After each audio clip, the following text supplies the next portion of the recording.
let me go ahead and get this intro paused here. Man, what's going on, everybody? This is another episode of Total Media Live. I'm Timothy Williams here with Chiggaman. What's going on, man? Yes, sir, man. What's happening, brother? Long time no see, but it's good to catch up with you, my G. Hey, man, it's been good catching up with you before the show, man. I'm so happy to go ahead and just be here with, somebody that I never really got a chance to kick it with as much as I would have wanted. And now we're getting the opportunity to, man. I know, man. You know, all those long basketball bus rides back, you know what I mean? We was pretty quiet, bro, so we didn't get to talk as much, but it's always good to link up with you again. But shout out to you and cheers for having me, bro. Absolutely, man.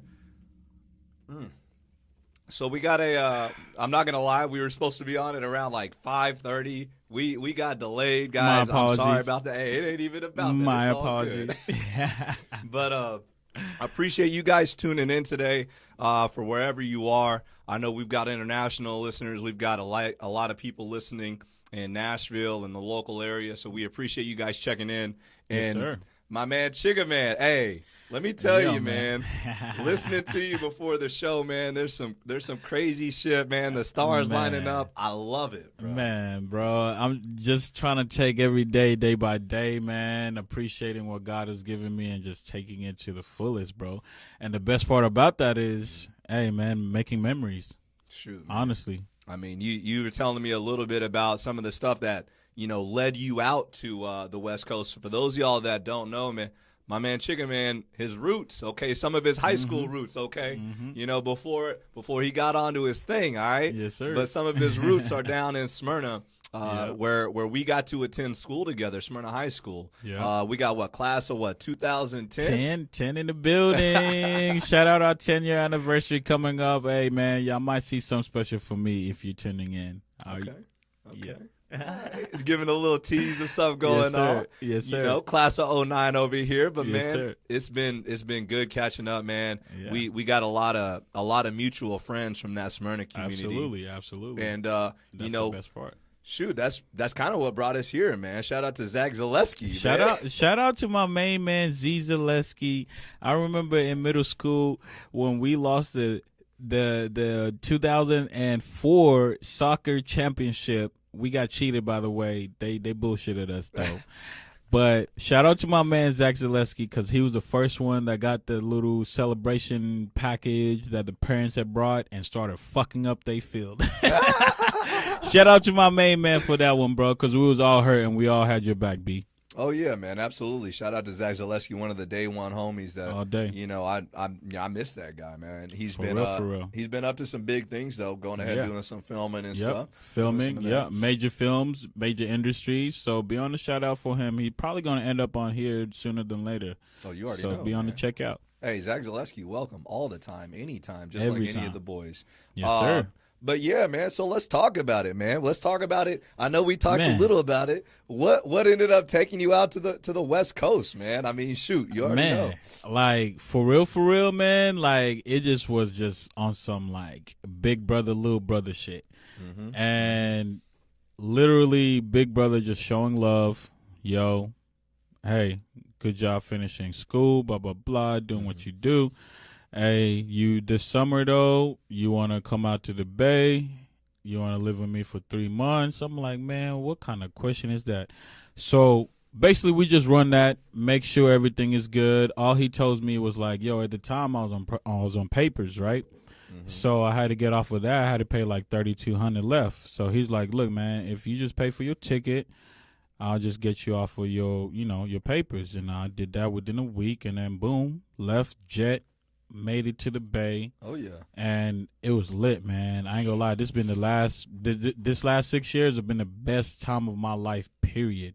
And I'm gonna keep it going though, try to bring a little bit of the flavor I got from the Bay back here to the South, and also keep my Southern roots though, because I don't know, man.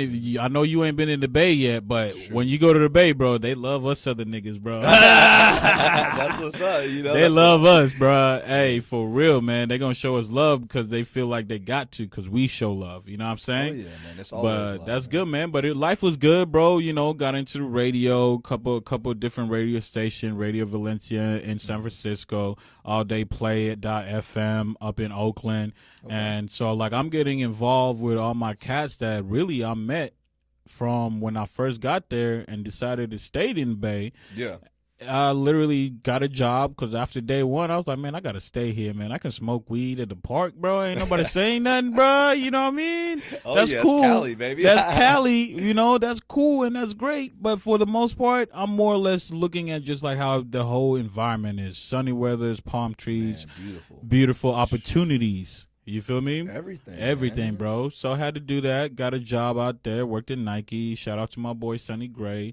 Thank you for shopping that day because, man, you hooked me up. Hey, you man, know what you did. Unbelievable, bro. Unbelievable. I'm there for an interview, and he says what's up to me. Didn't even notice. Had the whole floor on lockdown except for the workers. And he says what's up to me. You know, and I'm over here like, oh, what's up, bro? Like, what's going on? Yeah, man. And, you know, he's like, oh, man, just doing a little shopping. And I'm like, yo, bro, like, I'm over here trying to get the job over here. And shout out to him because just that little interaction of him being a real dude and making sure that, you know, he remembers his teammates. He remembers his peoples from back home. Mm-hmm. And just that little gesture right there just put me on. You know, man, that's a beautiful moment right there, man. Shout out to Sonny Gray. Shout out. Hey, Reds, Cincinnati Reds, I'm looking for y'all this year to do big things. Let's go, man. I mean, shoot, Sonny Gray, one of the awesome people that's also been through Smyrna High School. Absolutely, and, man. You know, greatest quarterback in Smyrna history. Legend, man. I mean, yes, he's a legend, man.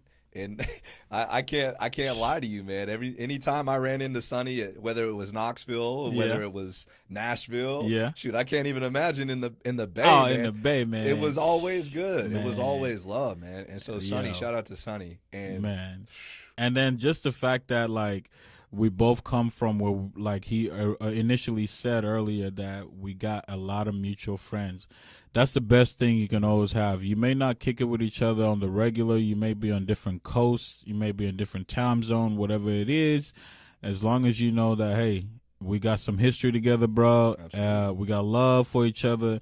And then at the same time, it's always better just seeing your boy doing his thing. So appreciate you for having me again, brother. Hey, man. Real talk. It's a pleasure, man. And,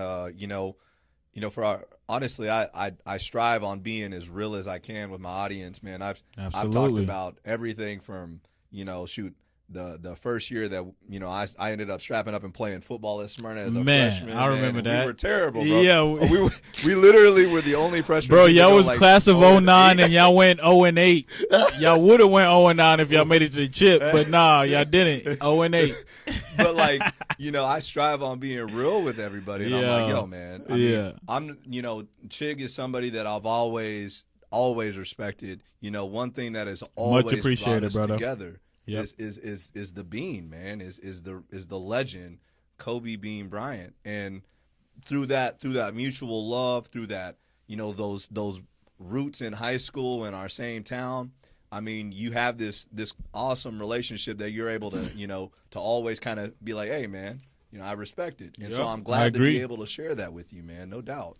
And every time I'm always thinking about Kobe or tweeting about Kobe or posts about Kobe, I always try to make sure I include my brother Tim Will. Because I don't know if y'all know this, but he is a grade above me, and this motherfucker could ball back in high school. Man, I appreciate it, man. It was, it was one of those things where I look back on and, man, I wish things would have gone a lot different. Shoot, we talked about that. I agree. But it is what it is. And what's beautiful about life is that you have moments like this that even though things don't add up before to make awesomeness, and, you got these moments right here, and you're like, hey, we're doing our thing now. Doing our thing now. And honestly, everybody has a calling in life. Exactly to what you said. Everybody has a calling in life. Mm-hmm. Man, I wanted to go pro. I know you wanted to go pro. Yeah, man. But our calling in life was to maybe do something different. And this is just a step into that direction.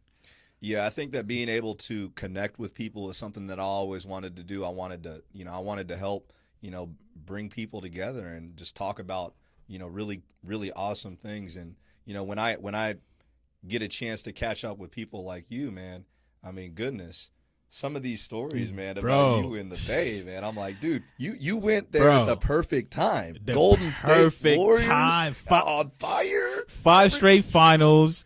The 5 straight finals and win 3, so I got 3 parades. Don't get me wrong, it's Laker Nation all day. Kobe, RP, GG, and the rest of the 7. But at the same time, it's for me. I'm in this city, new city. I'm getting some love from the city and some of the friends that I've met. So I'm like, of course I'm going to rock with y'all. My team is down right now. I'm going to rock with y'all for right now. Make sure I get a parade to go to. I ain't never been to one. You know what I mean? Shout out Nashville, but I got 3 with the Warriors and 2 with the Giants. And then, 1 with San Jose Sharks when they won the Stanley Cup. So 6 out of 6 years beat. That's insane, man. And it's crazy, though, because, like, it's turn-up city, man. A lot of people been to L.A. Oh, yeah. But when you come to the Bay, your eyes open up because you're going to see poverty right next to the fucking people that are upscale billionaires, multimillionaires. Apple CEO Jeff Bezos got a flat downtown on Beale Street that he just chilling at, and then he pulls out in his Ferrari or his Lambo, and you just walking down the street just trying to get some coffee or something. You know what I mean? Man. I mean, it's such a crazy world to be a part of, and the fact that you got a chance to be there and during all this, you know, and even you going out there, man. Like, it's one of those things where I'm like, man, sometimes you just look at life and you're just like, hey, that's what's up. That's what's up. I appreciate that, bro. And you know, I don't know, when you talk about those parades, I mean, would you say that, like, I mean, what was it like, man? What's it like living in the Bay when this is kind of the regular? You know, for those of y'all that have never lived out there in a big city like that, what's it really like? So I'm gonna tell you this. The main thing about the Bay is the love the Bay shows, right? It's like being a Southern boy. We show love, we show hospitality on like second nature. You know what I mean? The Bay shows it in a different manner. They show love, but they show turn up hyphy love. You know what I mean? Oh, yeah. So the experience for all the parades was basically this. Literally about 1 million people each parade. Shut down the whole city, whether it's the Warriors when they were still at Oracle. So the parade was in Oakland. And a lot of people don't know this about Oakland. They only get to see the bad side about Oakland or just the Warriors Stadium. Oakland is a beautiful cultural city. Like, it's top 10 cultural cities in the States for the last couple of years running. And it literally showcases the diversity. And there's also a big-ass lake in the middle of it that is dope. That in the middle of downtown, a big-ass lake that everybody just comes through and barbecues and chills. I know y'all be on social media, so y'all probably seen the barbecue Karen. That's where that was at. You know what I'm saying? Oh. Yeah, barbecue Karen with his sunglasses, bro. Yeah. Oh, no. Yeah, that's where that was at. And Cassie was just out there barbecuing. Everybody, you know, people were selling their tamales, whatever, some fruit. Man. You know, it gets hot out there in the Bay. But just going through little things like that, though, you get to see a bigger picture in life, though. But I will say this. The Bay Area is probably one of the few places in the rest of the country that will show you love just like you are getting in the South. Wow, that's a big compliment. That is a big compliment, bro. But remember, I said the Bay Area. I didn't say California. I said the Bay Area. Right. Now you go to L.A., you know, hey, you do your thing, man. L.A. for the gangsters and the, you know, the bad females that just trying to get, you know, Instagram famous. But don't get me wrong, not to bag on L.A. because, you know, I'm a Laker fan and I'm a USC fan, though. I'm talking about, like, I had great times in L.A., but it's just the fact that the Bay just hit different. You know what I mean? The Bay hit like it's like the South and L.A. in one. And I mean, there's so many advantages to being just in California, but man, so you know, obviously the one thing we got to talk about, man, we got to talk about a few things. The one thing we got to talk about is the NBA season. Oh man, my God, the Lakers were on their way to potentially number 1 seed in the West is what you would look at, and then possibly even facing off against the Grizzlies. That's another interesting curveball in all this.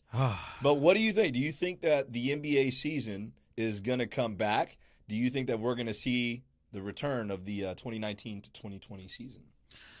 So, according to my sources, not to say I'm, you know, an insider or anything, but according to my Twitter sources, which are reliable, July 15th is the mark date for them to resume in Orlando at Orlando Resorts and Complex. Okay. Where it's just gonna be that whole pretty much Orlando Island, which is like I think it's like 8 miles radius. Yeah, which is bigger than San Francisco. San Francisco is 7x7. Orlando's 8x8 for Orlando Disney World though. Just for that Disney World. Yeah. But I think that's crazy. I think the best thing that could have happened to everybody that's a Laker hater is this COVID lockdown. Because there was no reason and no way, there's absolutely 0.000 chance anybody was going to beat LeBron after the weekend he had against the two best teams in the league. What do you think? I mean, listen, man, I want to see the NBA season come back, and I know that a lot of people are, probably excited that the Lakers got kind of basically time to get off, and there's probably other teams that are getting more healthy. I mean, you look at Kawhi Leonard, he's been load managing the whole season, and so you think if this is a shortened season, that's probably an advantage for the Clippers. But guess who hasn't been load managing all season? LeBron James. That's right, man. And now he got 2 months off. What? Did you see him on IG today? He's taking a bike ride with him and his sons downtown Westwood by Bel Air. You know what I mean? Like, they just riding on on Melrose. You know what I'm saying? Let's go. Bro, he's healthy. He's good to go. And the same rest that Kawhi or anybody that was injured, a.k.a. Kevin Durant, got, LeBron just caught up with that in 2 months. Yeah, man. I mean, LeBron's been hosting workouts, private workouts with some of the teammates. Did see that report. And including underclassmen, not underclassmen, I'm sorry, including graduate classmen that are not eligible anymore in the NCAA that are pretty much, just friends of the family, and nothing else is involved with that, though. Okay, but I mean, when you look at that, you're like, man, all signs are pointing to, hey, if the season starts back up, you imagine that they're going to – I'm going to be real honest with you. I think they're going to go playoffs first. Like, I don't think there's any reason to resume the season.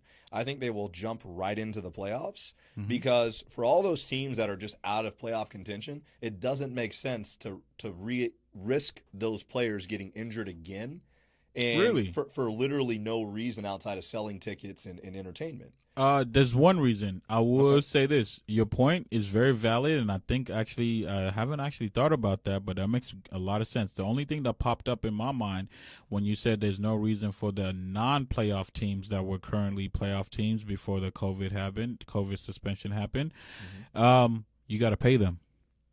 Yeah, and you got to pay them. To the NBA for paying them. Yeah, we've actually talked about that. Yeah. How the NBA was paying their full salary up until about maybe a month ago. Yeah, and then they started paying them about 75%. Yeah, so it was shout out to the NBA. It was a month ago exactly, literally. Yeah. Oh, wow. So I mean, literally, when you look at it, you're like, man, shout out to the NBA because if they hadn't have paid those players, could you imagine like the backlash of them not paying? Bro, those guys?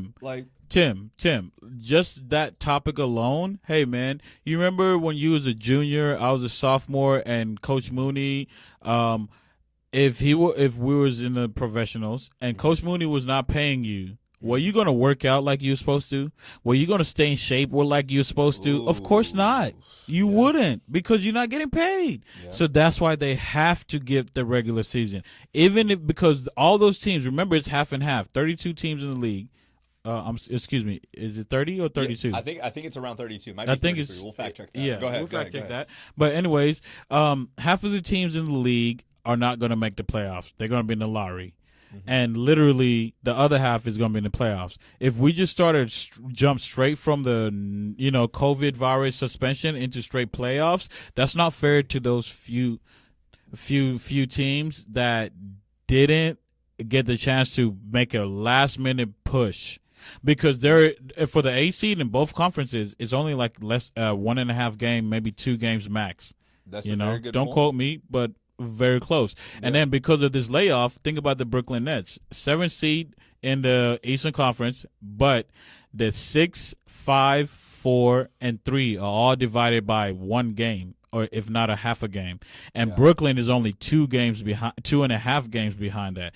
If this layoff lets them be able to get Kevin Durant back, they're going undefeated the whole time. And they're going to make the playoffs with a higher seed than they're getting.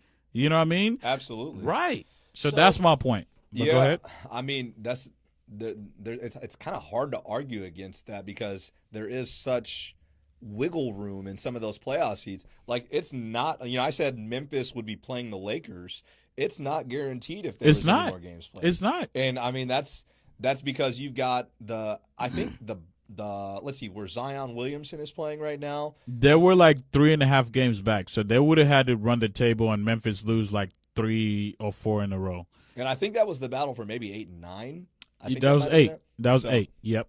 You're right. 8 and 9. With that in mind, you're like, man, dude, they have a chance to maybe make it up. Mm-hmm. But for the teams that are just so far behind, I don't know. And I don't know. I think at the end of the day, the one thing we can all kind of like 1,000% agree on is like we want the playoffs. If I agree. they don't do anything to finish the season, I agree. Could you imagine that? I Right. mean, no conclusion to this season. No conclusion to LeBron James trying to lead the Los Angeles Lakers back to the playoffs for the first time in, 4 or 5 years? Yep. No. Longer than that. First time in 10 years. It's 2020 now.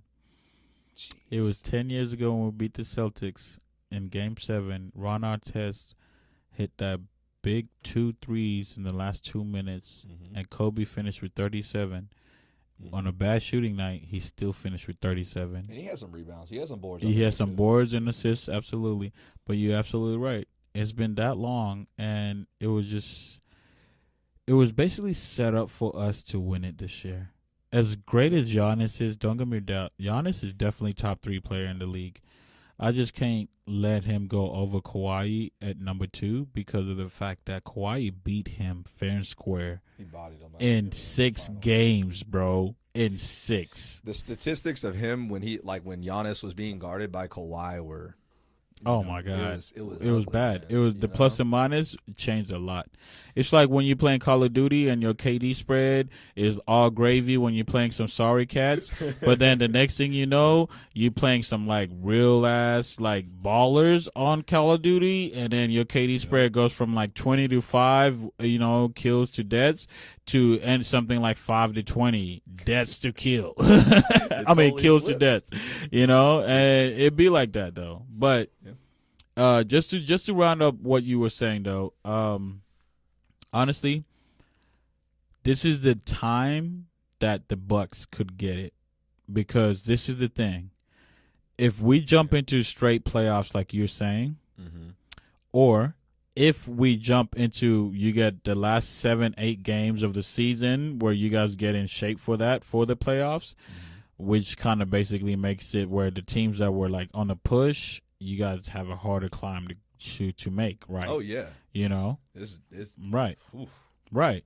But because of that, I feel like this. Either way of those 2 options, the Lakers probably won't win it because of the fact that Giannis is right now walking around like how LeBron was walking around in like 2005, 6, 7. When he won two in a row MVPs, then Derrick Rose came 2011. He lost that one. Then he won 2 more. You know what I mean? I mean, it's like that. Giannis is the real deal, man. He is, bro. He really is. I don't think we've ever seen anything like Giannis. Like, if I was being mindful about basketball history, NBA history, I completely agree with that statement. Completely. But go ahead. If I was trying to like blend him to try to give you a comparison, I'm trying to think. It's like he has the length of nobody that we've ever seen, and then he has the ferocity of any aggressive player that you can think of. Like, think about LeBron James just tomahawking on somebody. Yep. He has that kind of power. Yep. With length that I would say rivals like a Yao Ming. I mean, he's got length. You know what? I would literally even more so completely 100% agree, except instead of Yao Ming, because Yao Ming was 7'6" and Giannis is 7 foot. I would say Giannis has the length of Kareem Abdul Jabbar. Think if Giannis had a skyhook, that would be unstoppable. Yeah. That would be unstoppable, right? Yeah. Literally, right? Yes. Like he has the length arm wise, wingspan wise as Yao Ming. Like you was correct on that. Oh, yeah. Just the height wise, he's just not that big. He's just Yeah. not that. Yeah. He's not 7'6". Yeah, You know, I mean, 7'6" he's is like different, 7 foot, but 7'6" is a big deal, bro. Yeah. Like that's a big deal, Like right? the pictures of Yao Ming and Shaq next And to if each Shaq other. next to each other, you think Yao Ming is like 8 foot. You Bro. know what I mean, right? Is mad. Right, Crazy. but you right on the money with it though. I just always used to try to like figure out who Giannis reminds me of, and Giannis honestly reminds me of Kareem Abdul-Jabbar when Kareem at the time Lou Alcindor played for the Bucks, and from 79 to like 82, he literally was just a 7-footer, 7'1" at the time. He got taller over time, of course. And he was literally had just one move. And granted, this was coming from where he was dunking at everybody, and they Right. changed the rules when he was in college. Yeah. I think Giannis dunks on everybody more than everybody. The last like 2 years, from my understanding, he's always been top 5 in dunking. Yeah. Like dunks a season, you know what I mean? That's a big deal. Yeah, you know like what I mean? the total number of dunks. The total number of dunks, exactly. So when you like now that you get a whole picture of Kareem, like, dude, I'll be real with you, man. Yeah. Like this whole lockdown has me watching some vintage shit. Oh, nice. I was watching Wilt Chamberlain against Kareem earlier today. Oh, which teams though? literally. Warriors, Wilt, Bucks, or Bucks? Bucks, Lakers. Bucks, It Lakers. was Bucks, oh, Lakers. and It the was- Bucks won that only chip. Hey, bro, let me tell you, watching Kareem, it's exactly what you're saying. Mm-hmm. Like with the length that Kareem had. Is so just unordinary for the time. Like even Completely. There was like a 5-minute period in the video that I was watching of these highlights where I'm gonna be real with you. Kareem was destroying Wilt Chamberlain. Yeah, like no. I couldn't believe it. No. 5 minutes. That's all you seen? Like I'm saying that's all of the video. Okay. There was 5 minutes of just because it was supposed to be like a tribute to both of them. Oh, okay. But okay, like the fair first enough. 5 minutes were just like Kareem was destroying Wilt at the like, time. Lou Alcindor, right? Yes. Yeah. And he was just like working him, and I was like, yo, how? Like, did Wilt ever do anything? And then the last like 7 minutes of the video played, and Wilt, it kind of went back and forth. But literally the dominance of the athleticism, the length of Giannis, dude, I think you're spot on with Kareem right there. Yeah. Like there's no doubt about it. This is you with you watching that like replays and old time videos. Mm-hmm. That's what I've seen too. The reason I say Giannis is more like a Kareem, just with like not a patent move yet. Yeah, you know what I mean. He's up there, but and he can shoot it not a little patent bit shooter. He can better, shoot right? it Yeah, he way can better shoot it way this better. year than he Yeah. did last year. So I'll give him his credit. He's in the gym. He's in the he's gym. working. He's working for sure. But the reason I said him instead of like you originally said Yao was because of the height. Oh, dude, but Yao has shorter arms than Giannis does. Kareem has like one of the longest arms. See, I didn't know that. Yeah, and then on top of that is the fact that besides just Kareem, Giannis also has that game of where he's like let me put this in the right words. He's like a baby Shaq. He dominates in the paint from the free throw line and down. That's his home. That's his beach house. That's his vacation house. That's his business house. That's his my in-laws are in town. I'm gonna send them off to a different house. You know what I mean? It's money every time, right? Yep. And because of that, is because he got that length, and also he came into the league at like 6'7", 6'8", and growing. Yeah, he's grown. He's now he's 7 foot, growing into 7'1". I guarantee you, when the season starts again, he's gonna be like 7'1" or 7'2". By the time he finishes his career, he'll be like 7'1", 7'2". Guarantee it. How crazy is that? Like, imagine showing back up. Like I'm gonna be real with you, okay? Like I show up to workout. Like I showed up to workouts Friday for the first time in like 2 months. We hadn't had in-person workouts. Oh, nice. And like there were some kids that looked bigger. Yeah. But like, could you imagine showing up to the NBA and being like, "Damn, Giannis got bigger"? Like, I would just be like, "Damn, Giannis got bigger." That is the exact difference between somebody that makes it to the league and somebody that is just happy to be in the league. Somebody that makes it into the league gets their growth spurt, like i.e. Anthony Davis. He was like 6'1", 6'2", like sophomore year. Then by the time he graduated high school, he was 6'11". How wild? Come on, bro. That, bro. Right? But with guard skills, because remember he was a guard his whole life. Yeah. And that's why you got AD that can, be in the dribble, perimeter. bro. He can handle it. He can handle it. I mean, he ain't gonna cross everybody, but he can get his shot. Not everybody, but he can get from point A to point B with his length. Being that big, that is very difficult. Then you got other cats that, like Jordan. We just watched the Last Dance documentary where Jordan didn't make his freshman team or sophomore team. I think it's freshman. I think it was his JV sophomore. Oh, JV sophomore team. I think. Yeah. Don't quote us on that. But anyways, he didn't make it. But the coaches had their say so, and the coaches completely told us straight up. They was like, "Hey, man, to be fair, he came in for that training camp tryouts at 6 foot. Then after the summer, and he comes back, he's 6'3", 6'4". That is a big difference. Bro, that's a game changer. That is a game changer. Like, bro, I'm 6 foot, give or take. I'm like maybe 5'10". You like 5'10". Right. So think about our size, and then all of a sudden we're 6'4". Bro, that's going to make us be automatically on the team. Oh, yeah. And then he worked for it, though. So I love the documentary, bro. I loved it. So when you talk about The Last Dance, let's talk about The Last Dance for a little bit. We talked about the Lakers. We talked about the current season. We both kind of agreed, man. We just want to see the season started up. I'll be real with you. I'm going to tell you this. Yeah. I'm going to tell you this. I think the Lakers, LeBron, I think he finds a way to get it done, man. I absolutely agree. I'm going to give LeBron credit. And, let me tell you this. Before we change the subject, I'm going to say this about LeBron. I couldn't think of anybody better to be in LA outside of LeBron. And by the way, if you need a refill, man, we got it in the kitchen. We can take a second. You know what I'm saying? You're all good, bro. I want to answer this though. Mm-hmm. I never felt like this about LeBron. I used to be the number one LeBron hater. Because it was always Kobe or die, Kobe or Shaq or die for me. Shout out Powell. Shout out Lamar Odom. Y'all also got us chips. Shout out Chris Paul if it would have happened. But for me, I'm going to live or die with Kobe. That's still my greatest. It always will be my greatest. R.I.P. But LeBron is a better all-around player than even Kobe, even Jordan. Because LeBron, there's 10 attributes in basketball. Speed, strength, IQ. Then you get to shooting, rebounding, assisting, stealing, blocking.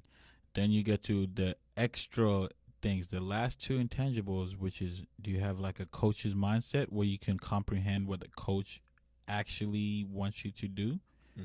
And then you have the last one, that last intangible that nobody can ever gauge, which is heart.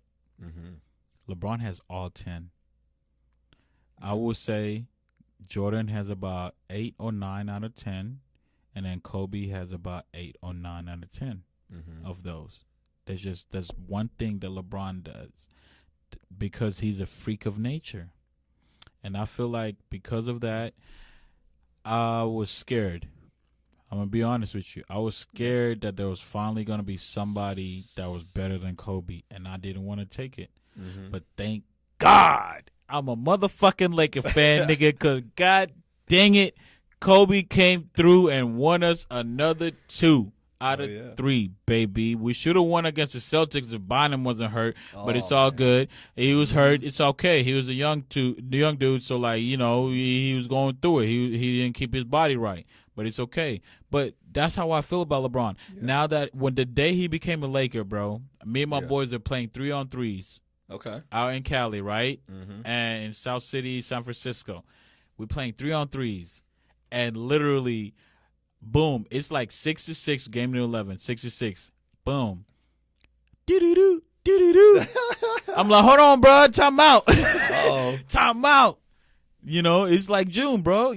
All of a sudden we have Magic, right? So I'm thinking Magic's, of course, going to get LeBron. I see it, and then he got LeBron. Oh, yeah. Big time. Bro, stop the game. Me and my partners were like, nah, bro, forget the game. At least it's tied. Let's go drink. Let's go have some fun. We just got LeBron. LBJ, bro, man. Oh my God, I love him now because I respected him. I just didn't have to like your favorite player, not you, Tim, just anybody else's favorite player. Yeah. If he's not my favorite player, you know what I mean? Absolutely. My favorite player is Kobe, and my favorite team is the Lakers, not because of Kobe, because of Shaq, because when I moved from Africa and came to the States, when I started watching basketball, the first thing I seen was how Shaq was dominating in 2000. And I had Shaqs and everything, bro. Oh, yeah. So that's why I'm a Laker fan. But I'm a Kobe fan just as much as I'm a Laker fan because that's my guy, Bree. That's my guy, man. R.I.P., man. I love you, B. Man, dude, that's what's up, man. I love getting to hear that, man. I love getting to hear that. Hey, dude, go ahead and do it, man. Go ahead and do it. Hey, let me go ahead and take this second to tell y'all, man. We appreciate you guys tuning in wherever you're tuning in. You guys know that we're all over the place. We're on Spotify, Stitcher, all that. But, man, shit, Kobe, dude. I didn't know that, man. And, I'm going to be real with you. It hurt me. When you talk about the Lakers, the only reason why I'm a fan, man, is because when I was a kid, man, I used to have a nappy-ass fro, man. And so did fucking Bean. The motherfucking Kobe fro. I mean, Kobe used to have the nappiest fro for no reason. He could hit for no reason. He had Brandy out of high school, so he didn't even have to grow his hair, bro. But, man, we used to hoop, and, all of a sudden, people saw a little resemblance, and I was like, man, I love watching that guy. I love his intensity. And from there, it just kind of blossomed, man. And, I'm not saying that, dude is a perfect role model because I don't think that's what athletes necessarily should be. You know what I'm saying? I think it's not in the job description, right? Like your first role models as a person. Yes, I hope is your parents, family. Because exactly. I hope that's people that you can look up to. I agree. But when you start getting into the realm of these athletes that become icons, like Kobe Bryant did, right? You want to be as squeaky clean as possible. And so when you talk about LeBron, I'm like, dude, like I said, man, I couldn't picture anybody better to lead the Lakers back to relevance than LBJ, the Akron Hammer. My favorite nickname of LeBron James, the Akron Hammer, bro. I forgot about that one, man. I'm not gonna lie, it's been a while. The Akron, but I forgot about that one, bro. That's it's true. Man, that's like coming straight out of high school, man. Confession, man. St. Vincent, St. Mary, yeah. Shoot. Confession, what? I had a LeBron James rookie poster hanging in my high school bedroom, all throughout high school. I got one for you. When he came out into the league in 2003, my older brother bought me because I started playing ball. He bought me a Carmelo Anthony Denver. The tealish kind of baby blue jersey with the mounds on it. Yeah. And then he bought me a LeBron Cavs jersey.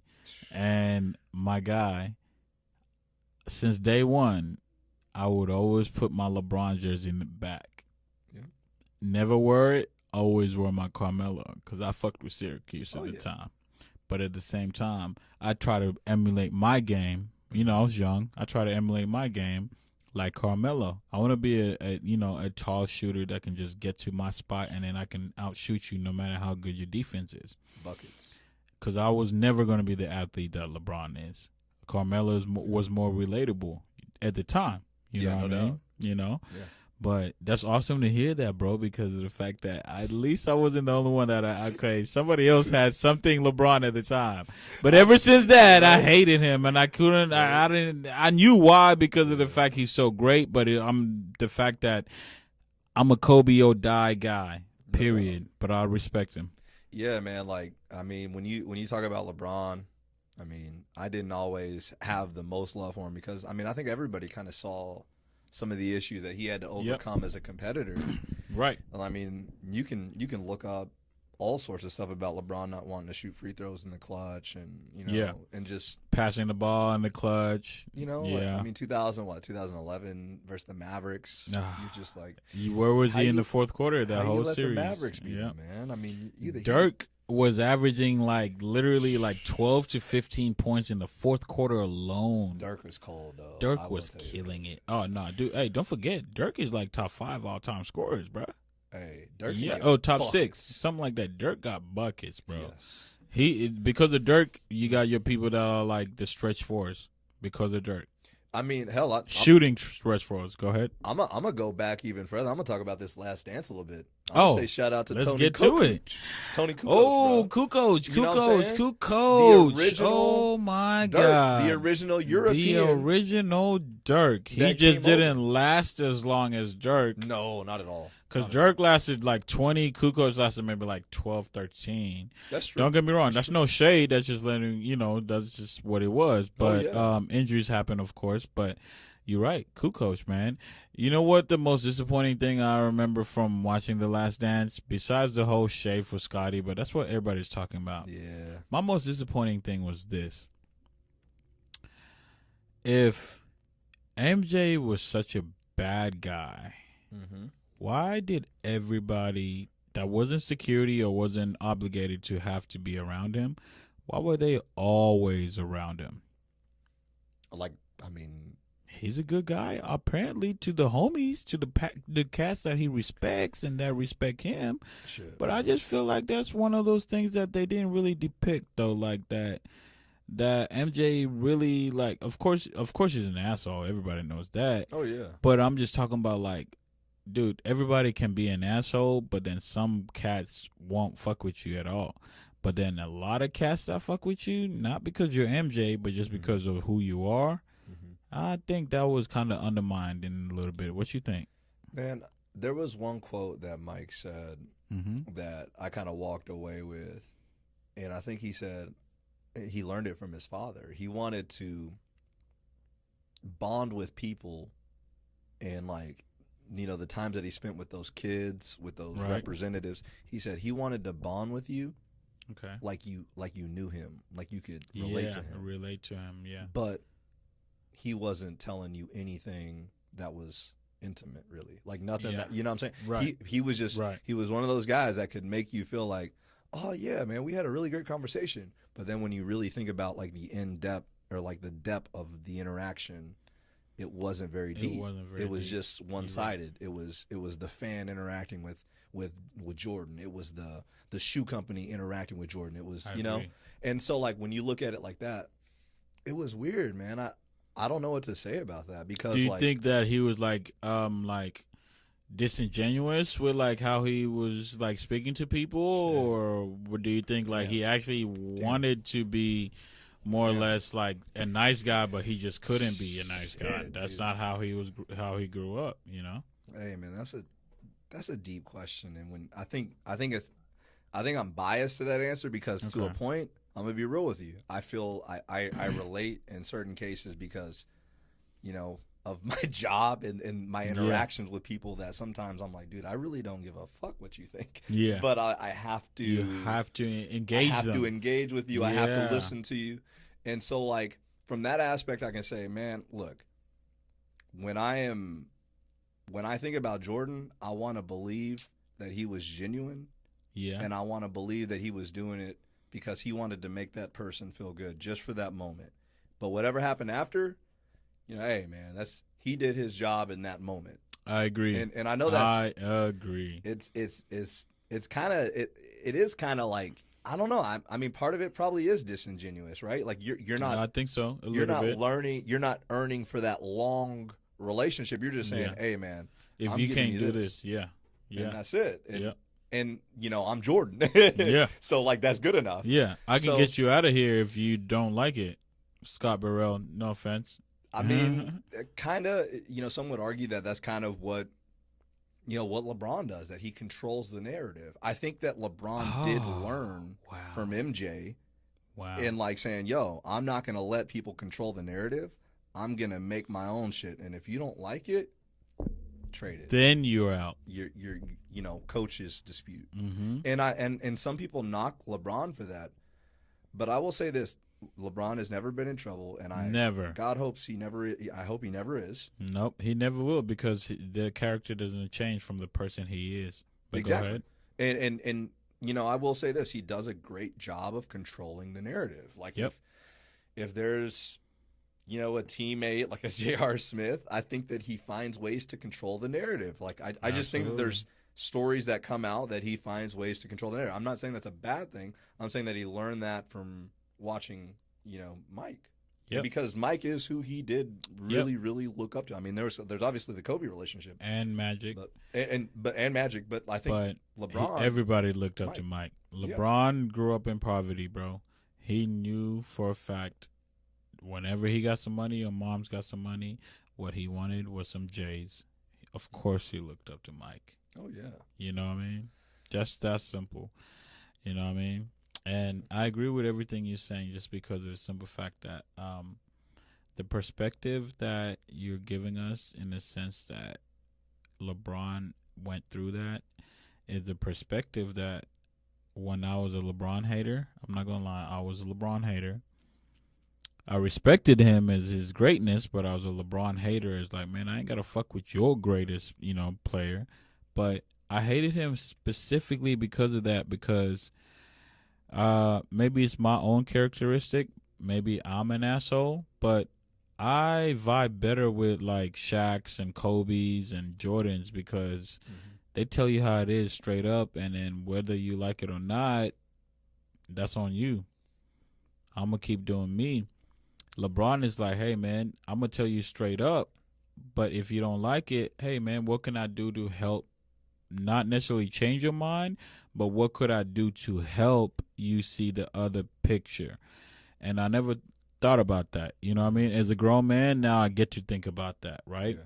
But at the time, I never thought about that. And I got to see it with him doing something as simple like building a school, doing something as the more than an athlete thing, doing something as like where I hear all these other athletes in different podcasts and different streams and whatever talk shows that they always say one thing collectively. They don't say it on air if it's not a non-cursing show, but they always say LeBron is the real N-word. Yeah. You know what I mean? Yeah. Like, and no brother or sister would ever say that to one person that is not that. Yeah. And because I heard that, it just lets me know that the TV thing is because he is an influencer and he knows his platform, which he does, and he knows how to use it and navigate it in the way that you said, where he is completely in control. Yeah. Just like Jordan did. Jordan was just the opposite. Jordan was like, hey, man, Republicans buy shoes too. Right? Yeah. At the time, if you remember, when he was saying that, that was when. All good, bro. Excuse me, guys. At the time, that's when the president of the 9/11 president, Judge H.W. H.W. wasn't president, and that was when we had the Cuban Missile Crisis, and we had the initial Iraqi war, where Jordan was just more worried about selling sneakers because those were some things that he didn't know about. It's my opinion. Don't get me wrong. This is all my opinion. Oh, of course. All good, man. But I feel like LeBron does see his homies that he may have grown up with or not getting killed by police officers, and then you see Kaepernick like taking a knee, and then he gets mad because people are attacking Kaepernick instead of the police officers that did something that is technically lynching or murder. And I appreciate that about LeBron. So as a man, as much as I hated LeBron back then before he became a Laker, as much as I hated him, I only hated him on the court. I love LeBron. He is a prototypical great stand-up black man, don't cheat guy. Yeah, he's you know what I mean? Hey, man, I feel that 1,000%, man. Yeah. And yeah, I think that's been the coolest thing about him being the guy in L.A. Like, I mean, what other person could you think would actually like fit that well? I mean, he's perfect, man. Nobody, because if you want to give it to somebody that is from L.A., like Paul George, Russell Westbrook, James Harden, Kawhi, none of them, four that I just mentioned, obviously there's more people from L.A., Nick Young, Swaggy P, all kinds of people, right? None of them would have any impact, even a quarter of what LeBron has done. No, and let's not ignore the elephant in the room, the Kobe fans. Oh, dude. Who's the only player in the NBA that could win over Kobe fans? And I mean, that could come to LA. Let's also add that category because I know Giannis is not there yet. We got a little bit of time because if Giannis came, I'm pretty sure we'd find a way to love him. Okay, shout out to Giannis. Hey, shout out to Giannis 2021. Hey, my mans, we waiting on you, bro, because you and AD gonna run up a storm with LeBron and Bronny. Ooh. So hey, come through, holla at your boys. Ooh. But take your time, B, because it's all Gucci, man. Mm-hmm. Just don't get hurt. Anyways, team up with your brother, man. Yeah, exactly, brother. But no, I would say, like, honestly, it's a push and pull type of question because there is still those Kobe fans. Like, we're both diehard Kobe fans, right? Like 1,000%. Like 1,015 million, trillion, gazillion, whatever comes after gazillion percent. Kobe fans. Oh, yeah. Bro, we had to accept LeBron. We knew his greatness, but we had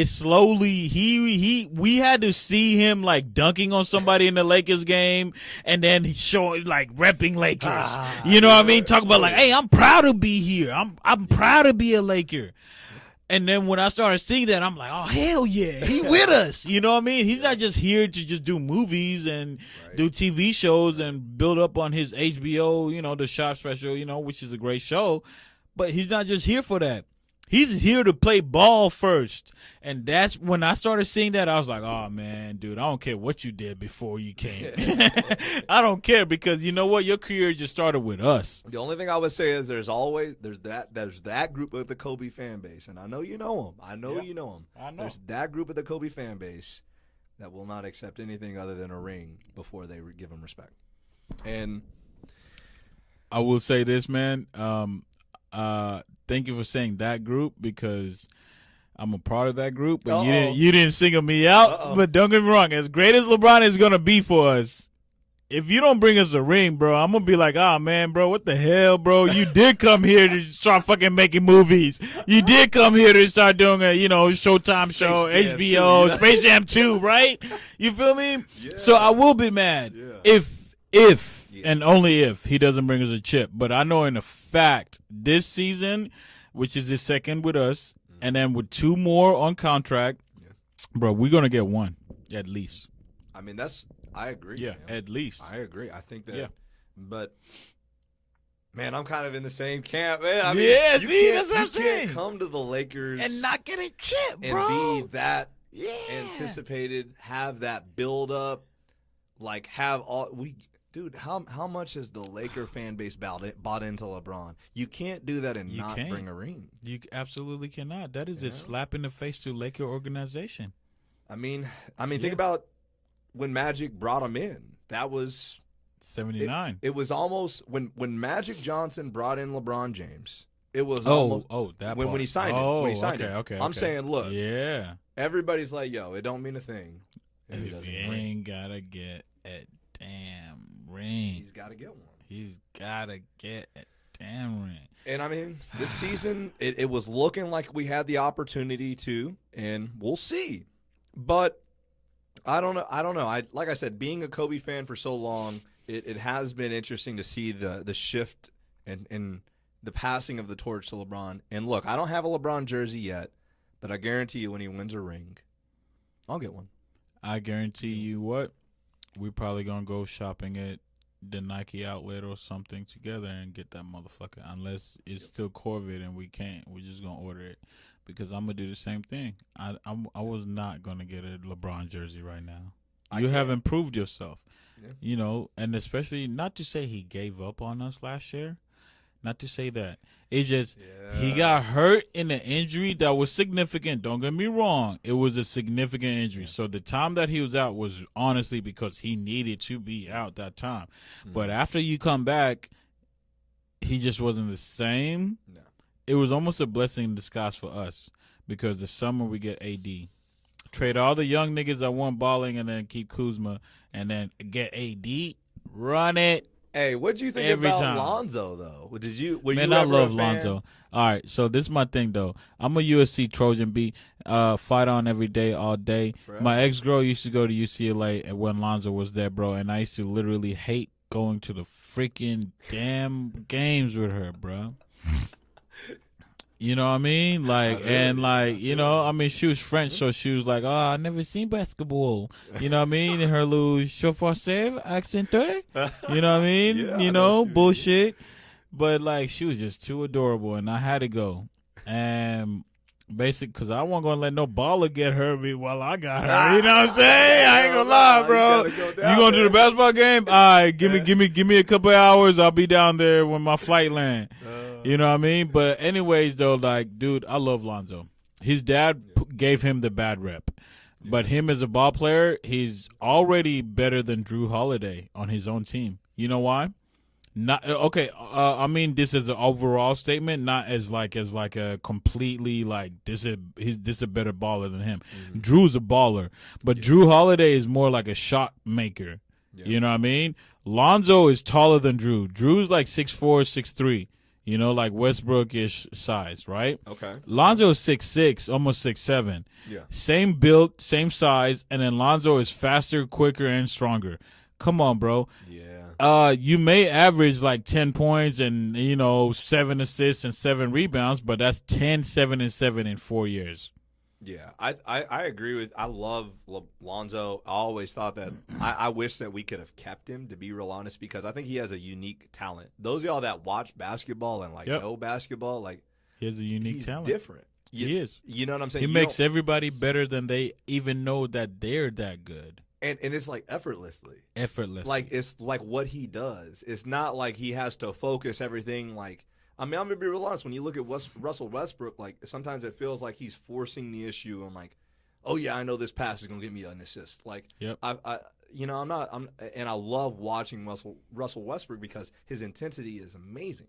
Nobody can match it besides maybe Montrezl Harrell for the Clippers, but besides that, Westbrook is number one intensity. But continue. And so like when you look at that, you're like, man, dude, he's Lonzo has unique talent. He does stuff that you don't really see. I wish we could have kept him. And so that's kind of where I've always stood with Lonzo. I always thought he was going to be the next great thing. I thought he was going to be a Laker legend. Like, I can't believe that I was wrong. No. Hey. And he still might be a legend. Exactly. I thought the exact same thing. I was the biggest, like, Lonzo, no homo, dick rider when he came to the Lakers because for some strange reason I could tell I was looking like a light-skinned Magic Johnson. Yeah. You know what I mean? Yeah. Just a new age ball. The only thing that messed up was we tried to change his shot too early instead of letting him just shoot the way he was already accustomed to coming out of UCLA. If we had just done that, he would have been hitting more threes and making his buckets way more and getting more respected. So now when he drives and dishes or drives and layups or dunks, whatever, it's more cleaner lane. But because of that, we try to completely change him from the get-go. And just because he didn't adjust quicker than we expected, this is why it pays to being on a big-time franchise. And this is why it also doesn't pay being on a big-time franchise. Because you only have about a contract or two, and that's meaning like 1 year or two of leeway to, hey, dude, you got to improve. And if we don't see that, bro, you out of here. You got to go. We're a championship team, so we only going to bring people that are going to be proven and get chips where we are now. Yeah. That's why I'm saying Giannis, as good as he is, after I see Kawhi beat him in 6 games, it ain't like they won 7. It was 6 games. Yeah. That means Kawhi dominated. And don't forget, the Bucks were up like 2-0. And then Kawhi won 4 straight, my nigga. Yes. 4 straight. Went out of his mind, bro. Oh, my God. Shutting Giannis down and getting buckets on him. Yes. Bro, yeah. at that point, that was when it was like, okay, cool. Yeah, we're definitely the Lakers are going to win it this year. As long as we're healthy, which we are at this point, and as long as even if everybody in the whole league is healthy completely 100%, even Brooklyn and everything, they may make a run out east if KD comes back and Kyrie comes back. But they won't beat Giannis because they ain't played together enough. No, what you think? Yeah, Giannis is he's got a lockdown on the East, man. Mm-hmm. You know what I'm saying? It ain't like Giannis is about to be to the East what LeBron was to the East. And if you're gonna get through the East, you gotta go through Giannis. Yep. I mean, and good luck. The other thing I looked at too, talking about that, we were talking about the Last Dance. Man, we always get back to the Lakers because of course it's about Lake Nation in this building. Shoot, Lake Show, man, all day. But the Last Dance, I want to say this about the Last Dance. There was an episode. I want to say it was either 8 or 9. Might have been closer to 9 actually. Reggie Miller was on there.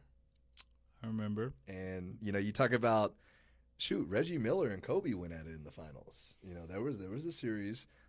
In the finals where that happened. But when I was watching Reggie Miller. It was 2001, 2002 finals where we beat the Pacers. The 2000 to 2001, we beat the Nets. 2002, beat the Pacers. 2003, beat 2003. Who we beat in 2003? Let's see, was it the Nets? No. We beat the Nets the first year. Oh, no. The Sixers was 2001. Sixers. Then it was Pacers. Then it was the Nets. So you was right. My apologies. But when you look at the Reggie Miller dynamic of that documentary, man, I was watching that, and we did it like a live show. We were watching it, and when I was watching Reggie Miller, I was like, man, the one player that Reggie Miller really reminds me of in this modern era, and the only guy I can compare him to, Klay Thompson. Oh, you said Klay. Yeah, I was saying Steph. I think he's bigger. You know what I'm saying? That's no. Thing, the size, that's the only thing, the size. Because you know what? You're absolutely right with the size and factor. People forget Klay. People be thinking like Klay's like 6'4", 6'5". Klay's 6'7". His daddy was like 6'9", 6'10", bro. Yeah. Michael Thompson, Laker great all day. I feel you. Thank you for the 2 chips. Bro, Klay is 6'7". Yeah. And legit, Reggie Miller, it was like 6'7", 6'8". Nah, they didn't give him 6'8". He was 6'7", 6'6". Yeah, he's roughly around the same.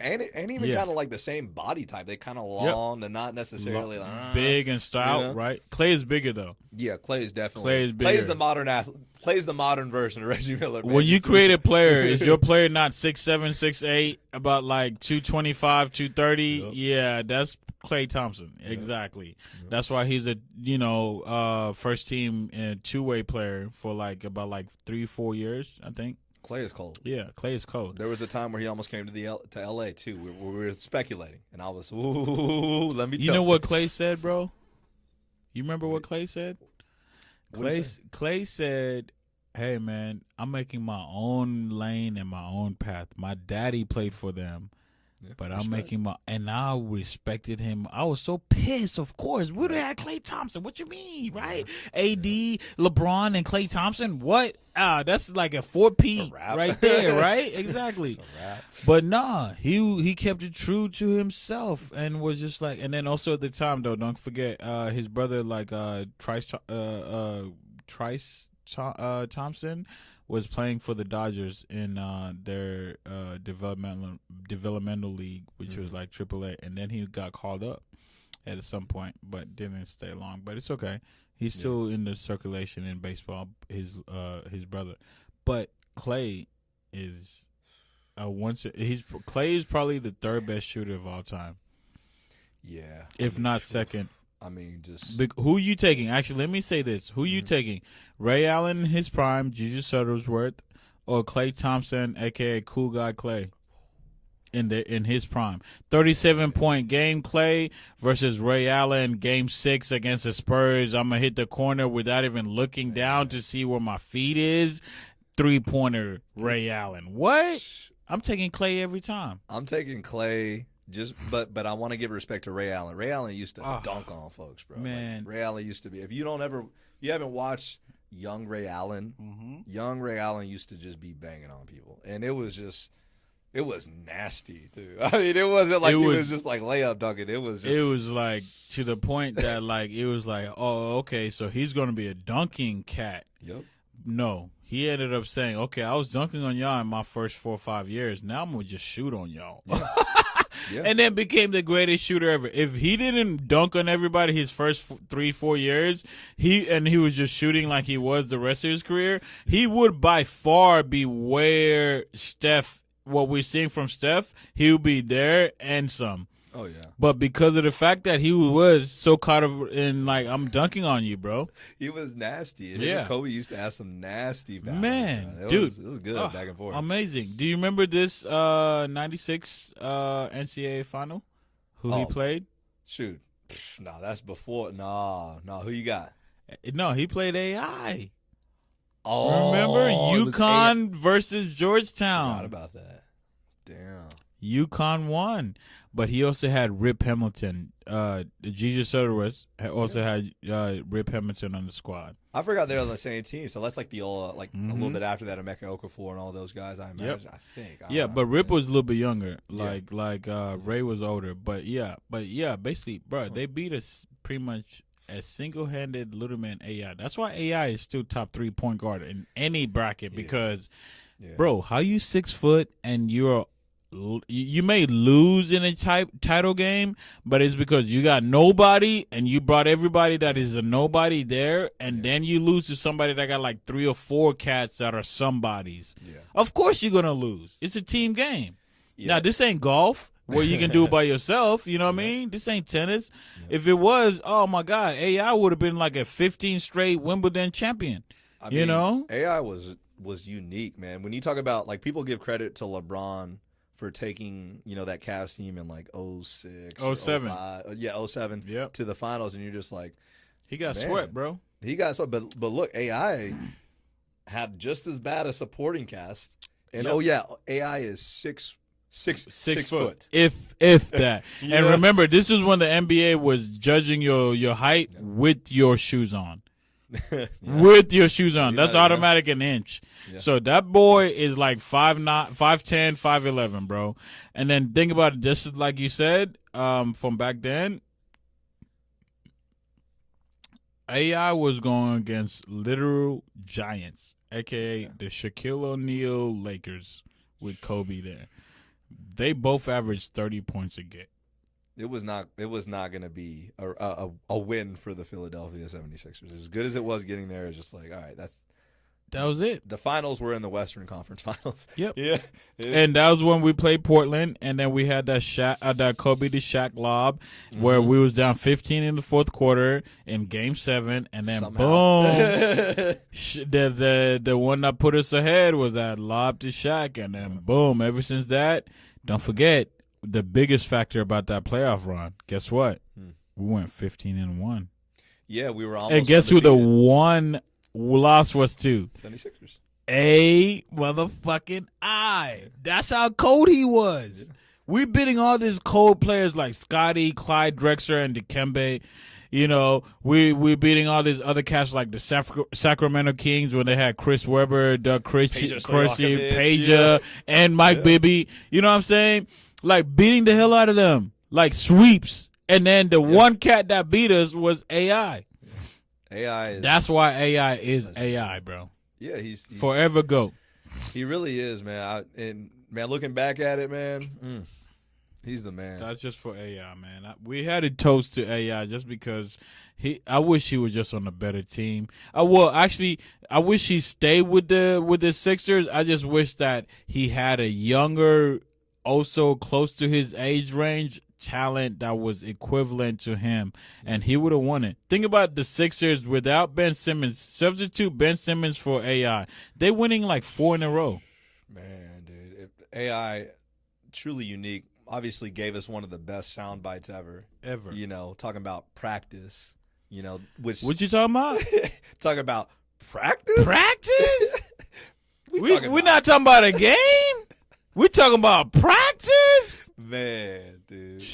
And he wasn't even wrong about that, just to be real. Because he was when not. AI was out there, Yeah. it was balls to the wall. I'm going to leave it all out there. So like the older we're getting now, though, like we get to see all these other articles that are coming out, kind of similar to like The Last Dance. Yep. Dude, AI was banged up. He had like a torn like ligament in his leg, and then in his arm like was hecka sore, like it was strained or something. Yeah. And then everybody's getting mad about him not practicing. And then guess what we got now? Fast forward 10 years later. They sit load down. Management. They sit down. They're like, hey, right? man.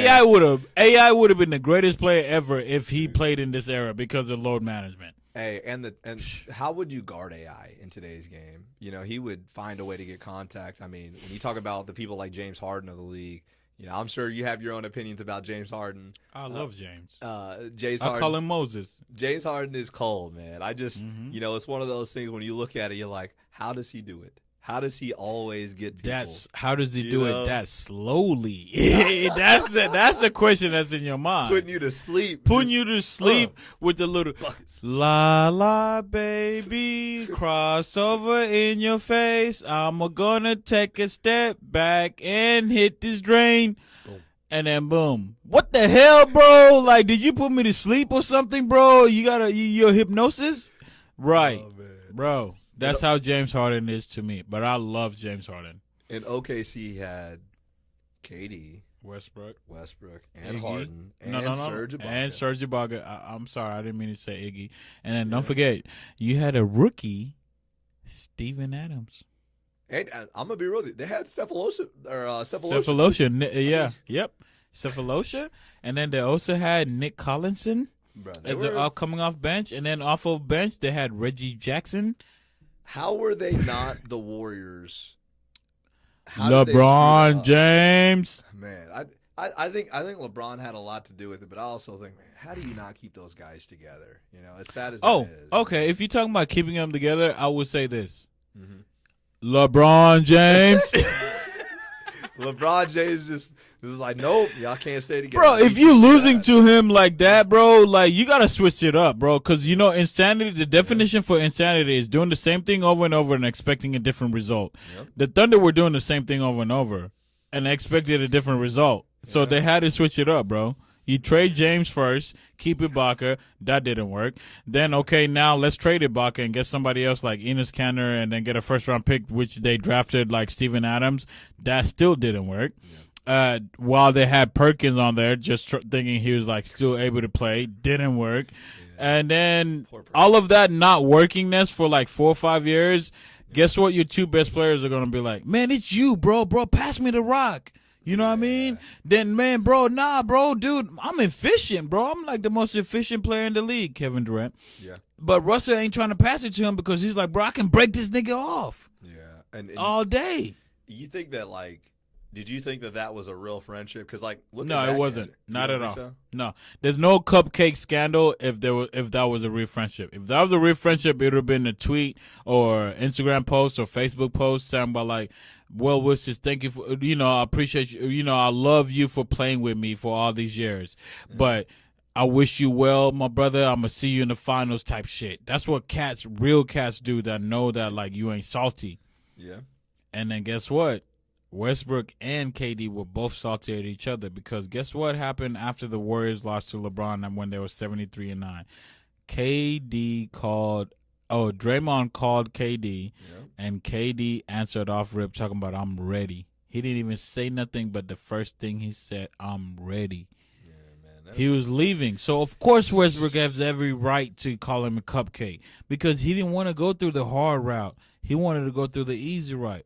That is the only, like, animosity I have with KD. I love KD. I play with him in 2K, and there's nobody that can guard me when I play with him. People can guard me when I play with LeBron on 2K because of the fact that I'm going to the hole every time and dunking on you. But you can stop getting dunked on or contest it. Yeah. But with KD, I'm going to go to the hole and then step back and hit a three. You can't stop that.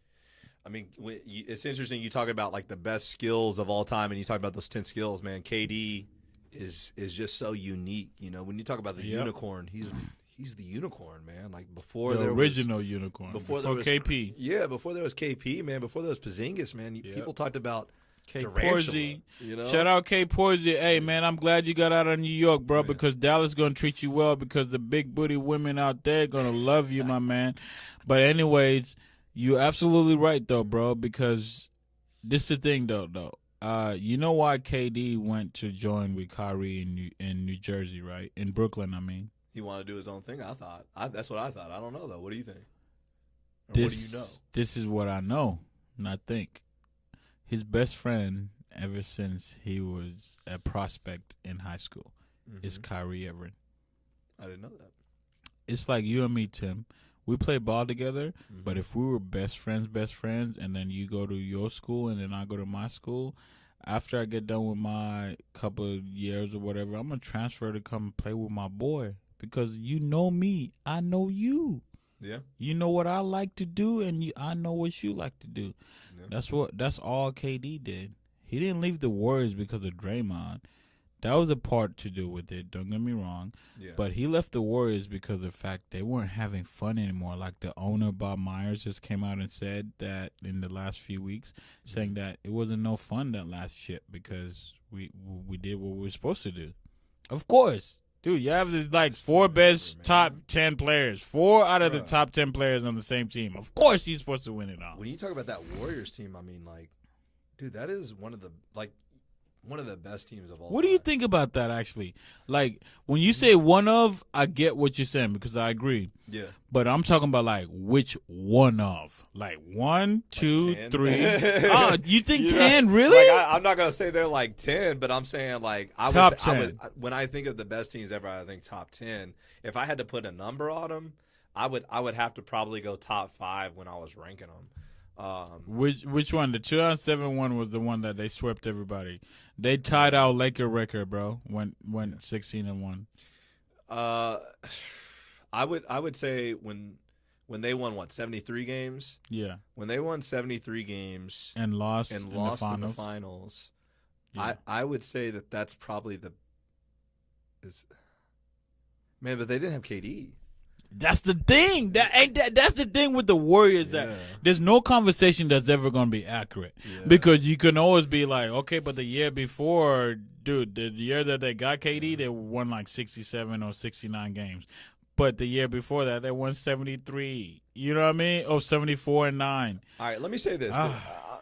I think honestly, if you played the 73-win team versus the 67-win team with KD, I think the KD team is winning every time. And so because when you look at it, unfortunately, they could have gone 73-8 or whatever, or 73 and what? Let's see, 82 games, so 9. No, they were 74-9. No. I'm sorry, 73-9. So I'm saying they could have. I'm saying that the KD team could have probably done better if they pushed it. If they were they cared. Yeah, but I'm saying they didn't care. They didn't care because they knew it was automatic. Yeah, it's as long as we get to the playoffs, even if we're the 8th seed, we got KD, we got Steph, we got Clay, we got Dre, and then we got a great bench. Yeah. And I'll say this, their bench was not as strong with the KD team. I think that was the ultimate weakness. The ultimate weakness was you traded out the fact that you had a little bit more depth in that KD team because you had to spend more money. Barbosa's gone. Maurice Space is gone. I remember. I lived in the Bay during this time. Festus Ezeli. Well, Festus got an injury that was career threatening, and he took the high road. Don't forget, he graduated from Vanderbilt. Yeah. So he's more than just an athlete. So he was like, hey man, if my athlete type of stage and career is telling me that I'm risking my life, I'd rather just not do that and then still make just as much, if not the same, money doing something else. But I definitely agree. When you talk about some of those key role players, man, they just weren't there. And so I'm not saying that they're going to always win you games. But, I mean, hell, everybody knows. If you watch The Last Dance, you remember Scott Burrell scoring, 20? He scored 23 points in a crucial game in the playoffs. That's why he was in Jordan's room. And that's the only reason why you look at it and you're like, man, if you can have an awesome starting 5, you can have an awesome starting 6. But when it comes to the long, grueling playoffs and you start playing 6 and 7 game series. And they know you. And exactly, when you play a team 7, best of 7, you have so many tendencies. Plus, you played them 2 other times or 4 other times, depending on what conference they come from, in the regular season. Yep. So, like, just the familiarity with all the analytics that are in pro sports, man. Which is very accurate. You know? That's a question that I have for you. How do you feel about analytics? But continue with this first. So let's talk about that for a second, because the Warriors are a part of that conversation, right? They started shooting threes. If you remember, the Oakland A's are the ones that started the whole analytical stage with the Moneyball, and it happened to be that one of our both mutual friends happens to be on that team the last season that there was with that same director and same not director, same GM. Yeah. Honestly, I think that analytics are really interesting because they reveal things about you that you didn't know. I agree. And it's all about how you use them. Because let me give you an example, okay? Okay. You can know. Let me go football for a second. I know this is changing it up. No worries. You can know that on a certain, like on 3rd down and 3 or shorter, okay, you can know a tendency that a team is 100% run. Exactly. You know what I mean? Like that. Exactly. That is the kind of analytics that's out there. You can have analytics based on formation, based on look, based on motion, based on anything now, because they have so much data of all these teams and these individual players and these individual coordinators. So now I can know you better. I can know my opponent better. So now when I'm scheming my game plan, I can scheme you for who you are and who you've shown me to be. Because that's all I can see. Yeah, and we've seen it. Like that, you know what I'm saying? That's all you've ever done. We've watched every rep. We've watched. That's all I can judge anybody off of is what you've done. So with analytics, I think analytics have made sports better as a whole. I agree, and I think that it's made it. When I say better, I mean that like it's made it more competitive. Like you no longer have we're gonna do the same thing all the time because we're just better than you. Now you have shit. We know what you're going to do, so we're going to exactly scheme to stop you. And that's what happens in the playoffs. You know what I mean? When you talk about the NBA playoffs, when you talk about the NFL playoffs, that's what happens. It's all about matchups and can you take away what the other person does. And you use analytics to find out what your opponent does, and you try to take it away. You know? Wow. I didn't mean to cut you off, bro, but like continue. No, man. I mean, I think that's like that legitimately. I love analytics in sports, and we try to use it as where I coach. Yeah. You know, we literally know. We know what you want to do every down, percentage wise, in every position. And like I'm talking about, like for football, we know your 1st down, 2nd down, 3rd down tendencies. Yeah. We know the yardages of your tendencies. And the only way that it matters, I'll give you a little tip. Okay. The only reason it's a tendency if it's at 90% of the time. If you do something 9 out of 10 times, that is a tendency. You're always gonna do that. Yeah, that makes sense. That's what you resort to. Yeah, that's what you resort to. As you watch people, and I guess a basketball point of view would be like, okay, if LeBron gets the ball on the wing, and there's nobody on the block. He's, 90% of the time he's going to take it down the fucking lane and he's going to the try right to yam side. It on you. You know what I'm saying? Or LeBron is going to say this. He's going to veer off at the 3-point line at the top of the key to the 3-point line to the wing 3-point line. Look at the ball and then all of a sudden shoot a 3. Yep. You know that's his tendency that he does that. And I see what you mean. Yeah, wow. So I think it's made, like I said, I think it's made sports more competitive. I think at every level that uses it. And so analytics are cool, man. But at the same time. Could I ask you this at the same time? I was going to say at the same time, like, I don't know that you should be like pulling up for a 3 on a fast break just because the analytics say so. Like, there's a line. Thank you. Yeah. Because I was going to say that at the end of the day, your hooperness, your baller in you is going to let you know it's showtime. I'm going to dunk it. Okay, it's 2 points, but the analytics say pull up for a 3, even though you have one guy that's a big man center running and nobody else running. You're going to get the rebound, right? Exactly. But it doesn't mean that. Sometimes it means that get the crowd hype so it gets the rest of the team hype by getting that dunk. I appreciate that. Yeah, man. I think Thank you for that. Momentum is a big thing. We call it Big Mo, MO. Everybody kind of hears about it. But you know who I call Big Mo? Shout out to my best friend ever, best female friend in my entire life. I didn't mean to cut you off, my brother, but just more or less that, like, shout out to my my best friend, female friend that is always held it down for me though. Big Mo, Monica Scott. Shout out to our 2010 class. I can't wait to see you here in October, and it's gonna be great. And then blessings. And then also, I still need you to get me a new house just as big as Tim's house is, because his house is nice. Shout out to y'all. But my guy, everything you said is exactly how I feel, because of the simple fact that literally,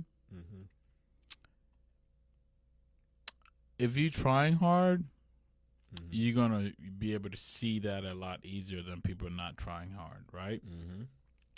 So because of that, whenever you're focused on something else, there's people that are going to latch onto the same focus that you got and agree with it or disagree with it, but at least it's a conversation piece. Yeah. And if they don't give you either one of those, then it's like, oh, man, bro, you're not even listening. Yeah. You know what I mean? Yeah. So I appreciate you for having me for that, because at least I'm listening and I get to also think about a different perspective myself. Man, that's so what that means a lot. Honestly, no, real talk. That means a lot. I appreciate it, man.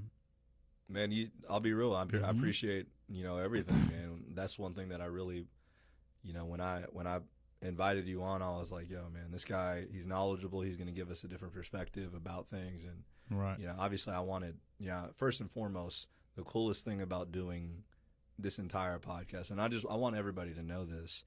For all of our listeners, and I appreciate every one of y'all. Yeah. But the coolest thing about doing all this is getting a chance to connect with people that I never also got a chance to, connect like this. Yeah. And the other thing I would say about that is it's also bringing back a lot of people that are awesome people. Yeah, I've been able to bring on some and great memories people, though. Don't forget what I said. Awesome people brings awesome memories. Yep. Yeah, and I'm not speaking for you, but I'm saying that I'm pretty sure that I know that that's what you also mean.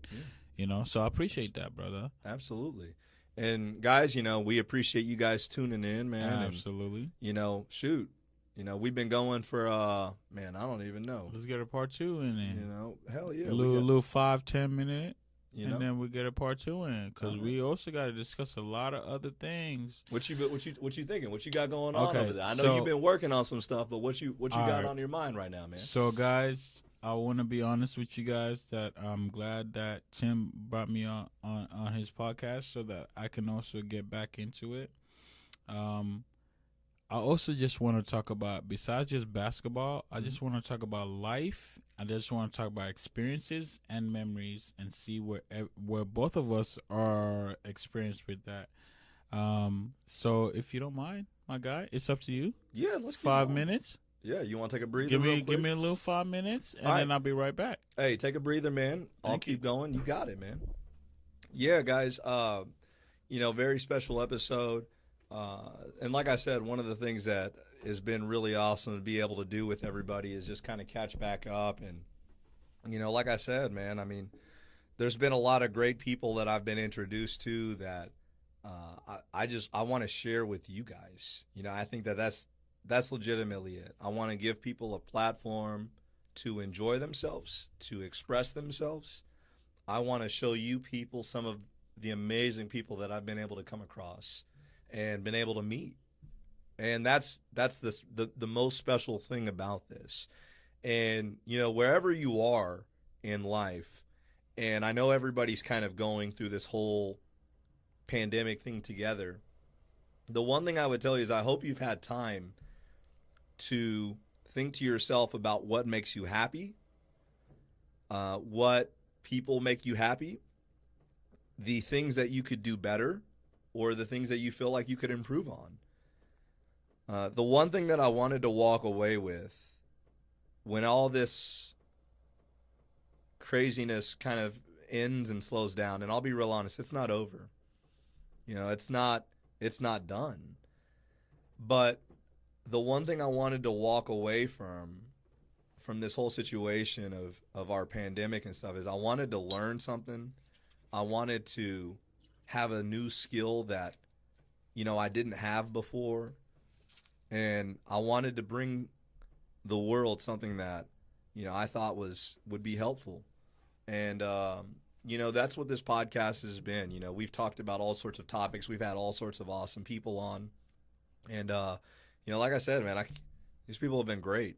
So I appreciate you guys for listening. And I can tell you, if you're interested in small clips, maybe, the long podcast is a little bit long for you to listen to. First of all, I appreciate you listening in this deep. But the other thing I would tell you is that you should check out our YouTube channel. It has a lot of clips of our podcast kind of shortened down, and it has specific conversations. So that way you don't have to, necessarily sit down and spend, 2 hours or 3 hours or 1 hour, however long our podcast is. Maybe you don't have that time. But it allows you to kind of slow down and chunk it. And we've had a lot of awesome feedback from you guys. We're continuing to expand and reach more platforms and reach more people. And I can't be more than thankful because you guys are the reason why we are able to go ahead and continue doing this. And so when we talk about all these different topics like the NBA, when we talk about, some of our old awesome friends that we've met, and some of these different life experiences, these analytics, these trading card games, these conspiracy theories, these news stories that we talk about, I want you to always remember it's always about the personal connection that we're trying to build with all of our audience. You could easily be listening to Joe Rogan. You could easily be listening to Alex Jones or, some new crime detective podcast. But the fact that you're listening to somebody who, probably is a little bit more humbled in all of those things that those people have, for example, 9 to 5 teaching job. We just started football back this past week. So, it's one of those things where I feel like that gets lost in some of these podcasts. You have these giant name celebrities that are awesome people, but it's a different experience. It's a different life experience. And maybe I hope that you can relate to everybody, including those celebrities, not just me. But, that's one thing that we really wanted to bring our audience. Just a homegrown, a easy to relate to, just group of topics. And, we try to provide you multiple points of view. And I think that that's always the biggest thing, too. I know a lot of people are looking for that in their news. They want to see news that's not biased one way or another. And so when we talk about news stories, I always try to bring you, multiple perspectives so it doesn't feel like we're always drowning you in a certain voice. And I know, I guarantee, I understand some of our guests are definitely maybe a little bit more animated about certain things than others. But I think that they represent viewpoints that are all across the world. And when you hear a business owner complain, about the fact that maybe they were not able to take advantage of one of the new bailout, payouts, or they chose not to, I think that relates to a lot of people in the world, especially obviously in America going on right now. And I think that when we talk about some of the former high school athletes, some of the musicians, some of the people that own their own business, I think that relates to the common person that's, listening to a podcast just a little bit more. And every now and then, we talk about, some silly things. Every now and then we talk about, games and things of that nature. But at the end of the day, it's always, we're trying to be, relatable to you guys and give you guys content that is important at the end of the day. But, one of the things that, as I was talking to, BigChigga about and Chiggaman, like I said, Chiggaman is awesome, man. And I'm so happy that I'm able to bring these people onto, even if it's a small platform, man, even if it's still growing. I'm just so happy to bring these people on and give them a chance to, share the world some of the awesome stories that they have, some of the awesome experiences they have, because that's what some people need right now. And as time goes on and these podcasts age, I can tell you, man, in 10 years, 15 years, I don't know if these podcasts will still be here. I hope they are. I hope this series is still strong. But I just think that these are also valuable things that, all these guests and all these people that are listening to, you'll always be able to remember, when you heard about a certain topic for the first time ever on this podcast, you'll remember, maybe who was talking about it, or maybe you'll be influenced by one of the things that, one of our guests says. And that's what it's all about, taking the positive out of everything. And I can't wait to continue to bring you guys more content. One of the things that I'm really working on and going to probably release a video on as soon as tomorrow, Sunday, would be the fact that we're talking about what it takes to be a champion. And we spent a lot of this podcast talking about, competitive sports, competitive trading card games, athletes, and, what they did to get there. And that's what that series is about. It's about becoming a champion of not just sports, not just a game, but just of living life. And understanding, you may make mistakes, but that's not the thing that defines you. It's the champion's mindset is you may mess up, but there's always something after that. And it's what you do after you make a mistake that determines that. And, not everybody can be a champion, right? But I think that you can still continue to grow and grow and grow and grow as a person. And that's what it's meant to do. Like nobody's really going to be perfect, right? Like that's going to be really hard to do. But through that champion's mindset, what we're trying to, convey, what we're trying to preach is that, hey, if you look at your mistakes and you say, I can learn something from that, you're on the right track. If you can forgive people or maybe be more friendly towards people that maybe have wronged you, that is what we're talking about. That's the kind of champion's mindset we're talking about. Can you take your losses and turn them into motivation? That's the champion's mindset. Can you make a mistake and not get so flustered in the moment that you don't keep letting it spiral downhill? To me, that's all a part of the champion's mindset. And my favorite part of it, one of my favorite parts that I can't wait to bring you guys is my favorite saying of all time. You got to learn how to win on the road. You got to learn how to win on the road in everything. Sports, life, relationships, meeting new people. You have to learn how to win on the road. You need to be acclimated to being in a situation that you're not comfortable with. You're in a new place. You don't understand all these things.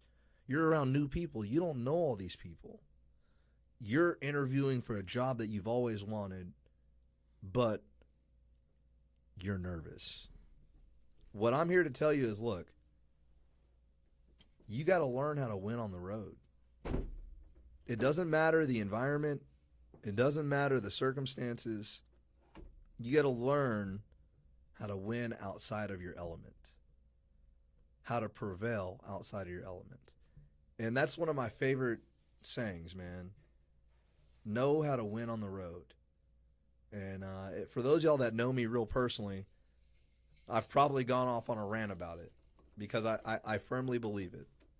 You got a new interview, like I said, you're going to be in front of people you don't know. You're going to be in a setting that you're not familiar with sometimes. And it's all about how you perform. Are you going to learn to win on the road? So once again, the champions, what it takes to be a champion. That's a series that we're doing on our YouTube channel. And I can't wait to keep bringing you guys more and more content on that. But welcome back, Chiggaman. What's going on? Man, I'm just listening to your point of view because of the fact, I believe the exact same thing that you just said. You did it, man. Shoot. Well, what it takes to be a champion sometimes, man. We both can say that we learned a lot of it from Kobe. Oh, no doubt. Just more or less that just trying to be the better us that we can be. Dude, that's what it's all about. I think that that's why we look up to some of these athletes. Like, some of these guys miss shots. Yeah. Some of these guys make shots. For example, dude, the first game after Kobe had passed in L.A., I watched that whole thing, man. Against the Rockets. Man, I watched that whole thing. Man. I'm going to be real with you. I think it was – I remember the Trailblazers because I remember Damian Lillard. I'm sorry. And that was my fault. The Rockets one got postponed, and then we played the Trailblazers. You right? And when we played the Trailblazers, I remember Dame Lillard went off, dude. Oh my God! I think he dropped like 49 on us. Like he went off. Yeah, I remember. I think he dropped like 49 on us. And the whole game, like everybody's kind of watching it, like, yo, this is, they gotta win, dude. Like the Lakers have to win the first game after Kobe had passed. Like it's got to be right. And and honestly, man, there's a lot of LeBron haters that will probably always hold this, and I don't know how I feel about that, but they'll hold this against him. But you look at it and you're like, man, LeBron, you got to find a way to just win this game on your own. And a lot of the people that we've been accustomed to seeing play that have to go through a lot more adversity, LeBron is the one. And I mean, I remember watching that game, and it was heavy, man. It was super heavy. And at the end of the game, when I talk about winning on the road and like when I talk about what it takes to be a champion, like Dame Lillard, dude, just destroyed the Lakers that night. And I remember the post-game interview, he was like, it's hard to be excited about what I just did knowing the circumstances. Yeah. And I was just like, damn, forever. Ever since I watched Dame Lillard hit like a game-winning three against like the Thunder in like 2011, I want to say 2000. It was early, bro. He hit a game winner that was cold. I always had respect. 2011, you're right.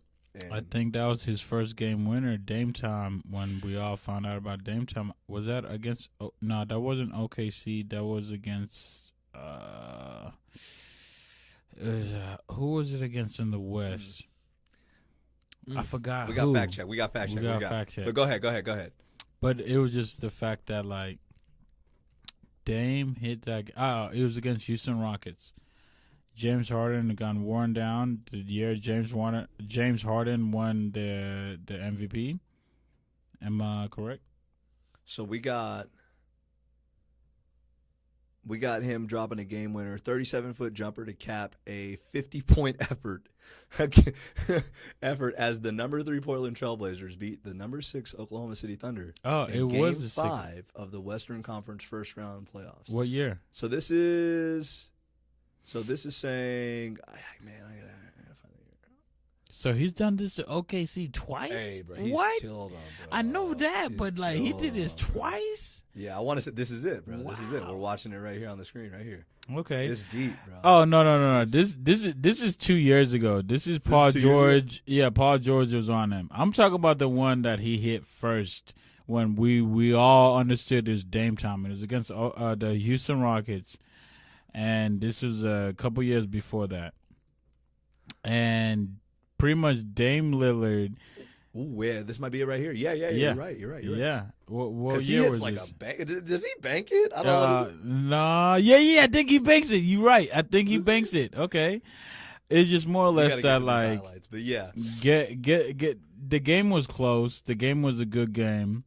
Everybody was like playing hard. Portland versus Houston, first round, but Portland had a closeout game. Yeah, this game 5. This game 6. Yep. Yeah, absolutely. And for this one, they had L.A. and Nicholas Batum and Wesley Johnson, and Dame was able to like be free Dame. Yes. This is why Dame is an all-time legend. Is because of the fact, one, he shows love to Oakland all day, every time. 510 stand up. But the second thing is just Brookfield stand up, actually. And then also, that's Dwight Howard, isn't it? Yep. They had Dwight on defense. You see Wesley Matthews, he's high-fiving. Lamar Aldridge, he's high-fiving. Bro, he had a squad. This is the best team that he's ever had, and this was his chance because I think they made to the Western Conference Finals this game. But look at that. And Dame He Lillard. called game. He called game on Jeremy Lin, and Jeremy has no idea what to do. You know, Linsanity was a thing, but goodness, nothing compared to what Dame Lillard has done. This his was about career. post 2 or 3 years after Linsanity. But there, like you said, there was nothing you could do about Dame because he was just coming off of high pick and rolls and then hitting threes and then corner threes easy, you know, where like this is what he does in practice. And then high pick and roll, you see that, and then boom, oh, okay, you know what? I'm going to get some dimes And LA because was cold. I got LA. LA is cold. I wish we had gotten him. So, But, like, let me talk about that for a second. So, the only time that I actually saw Kobe in person was actually a matchup between the Los Angeles Lakers and the Portland Trailblazers. Oh, wow. And so, LaMarcus Aldridge was just giving it to Powell. I mean, like, and I love Pau Gasol. Like, shout out to Powell. Shout out, Pal, bro. Always sending flowers to Miss Vanessa Bryant, RP Kobe, and RP Gigi. But thank you, Pal, for always showing us the Lakers the extra love that we always try to exude. Yeah, there's the game winner right there. But Pau Gasol, like I said, Pau Gasol was just, I mean, no offense, but he was just getting worked by LaMarcus Aldridge. I mean, it was incredible. Like, LaMarcus Aldridge is one of the most skilled postmen that we have in the NBA. Yes, sir. And he just doesn't get a lot of credit because, I mean, now he plays for the Spurs, I guess, so it's not as, like, televised. But that's the only thing. It's not as televised, but at the end of the day, you see he's got 29 and 14. And you're like, oh, okay. he can ball. I mean, yeah, you cold, bro, but you're just not on the cold team. But I thought DeMar was going to help him out, but DeMar kind of lost his will of fire in, not to quote Naruto, but he lost his will of fire because of the fact that, hey, man, I got traded from the team that I thought they signed me to this extension, and they traded me a year after because of the fact that I was giving my heart out. And they traded me, so now I'm kind of like whatever. Yeah, I think that's how DeMar felt. But go ahead. I feel bad for DeMar because of that friendship that he had with Kyle Lowry, man. That's his best friend, bro. In the league, at least, that's his best friend. Yeah, I mean, you just think about, you talked about wanting to connect with your friend to play. Imagine your friend getting ripped away because they're like, yeah, we think this is better. I mean, that's heavy, man. Speaking of a friend getting ripped away. So you remember the year that you got very upset at Coach Mooney? Oh, yes. And you just had it in your head because Coach Drayton, which was his assistant coach, was just basically saying that, hey, shoot. When you're in the game and you're a shooter and you're a ball handler, either play make or shoot. And we got to that point where we was getting, dogged in a couple games. Bro, shoot. And that's what you did. And you would always get, like, career highs every other game. Yeah. For just you doing so. Because at the same time, it's just like that, bro. Like, I just feel like it's just like that because of the fact that, like, bro, we've both been through it. Yeah. And literally, these guys are just at the highest level of doing it. But they're getting to deal with the same type of cats that we was dealing with. Yeah, sometimes I think that's one of, like, we were talking about before we came on, I was like, man, that's why I wanted to get into coaching, man. I wanted to make sure that I gave back to kids. I wanted to give them as much opportunities as I could. And, there were points in high school careers where, it didn't feel like that was always the case. I mean, we had some Division I athletes. Ballers. Straight on our ballers. team. Like at least 5. In our school. And like, yeah. We didn't even, like, some of them wouldn't even come out because of, the fact that. Bro, do you remember when Sonny was playing baseball pitcher, which is he's also the starting pitcher the second starting pitcher for the Reds. He was playing against David Price when David Price was at Blackman, and we would get out of school like literally no pep rally, no nothing, just straight up, oh, Sonny's pitching against a great player, so let's get out of school. We would get out of school like at least 2-3 hours early just because of that. And that was beautiful. Would be at the game, bro. Everybody would be at the game. Whether you love baseball or not, everybody would be at the game. But this was my early days of honesty. I want to tell you this. That was when I fell in love with baseball, bro. Really? Because at the time, you got to remember, for me, being from Africa, baseball has never been a sport that is even in our agenda. Damn. So it was always soccer, then it would be rugby, then it would be cricket, then it would be soccer again, and then it would be basketball. Yeah. You know? So for me, that was great. Yeah. You know? How did you feel? Dude, I always just was like, man, I can't believe this dude is so unbelievable. Yeah, dude, he was Like- throwing like 97 in like senior year in high school. And I think that I've maybe mentioned it one time on our show before, but Rod Wilkes, Oh, yeah. Rodriguez Wilkes was like, Best player I've ever seen play touch of football. Best player I've ever seen touch of football is Rodriguez, Lamar Wilkes. And like the crazy thing is just being around him.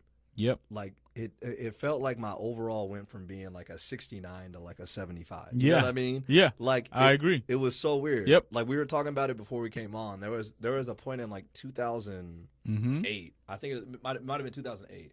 But like Okay. literally all the football guys that had just won state come to basketball practice. Right. And literally this is how I remember it. Okay, this is how I remember it. So I may misremember. No, But it's okay. the starting five of Mhm. the current varsity basketball team went up against the rest of the guys. Yep. And it was like Rod Wilkes and like, I mean, it may have been like Tyler, I don't know, maybe Mooney, I don't know, but it was definitely me. It was definitely Mooney, Tyler Mooney. It was definitely Mooney because he was second string off the bench shooter. You right? Go ahead. And so we had a squad, and all of a sudden we came out there against the first unit, Yep. and we just started dogging them. And I was like, how is this happening? And that was the practice that Rodriguez decided, hey, you know what? Football is my calling. Yeah.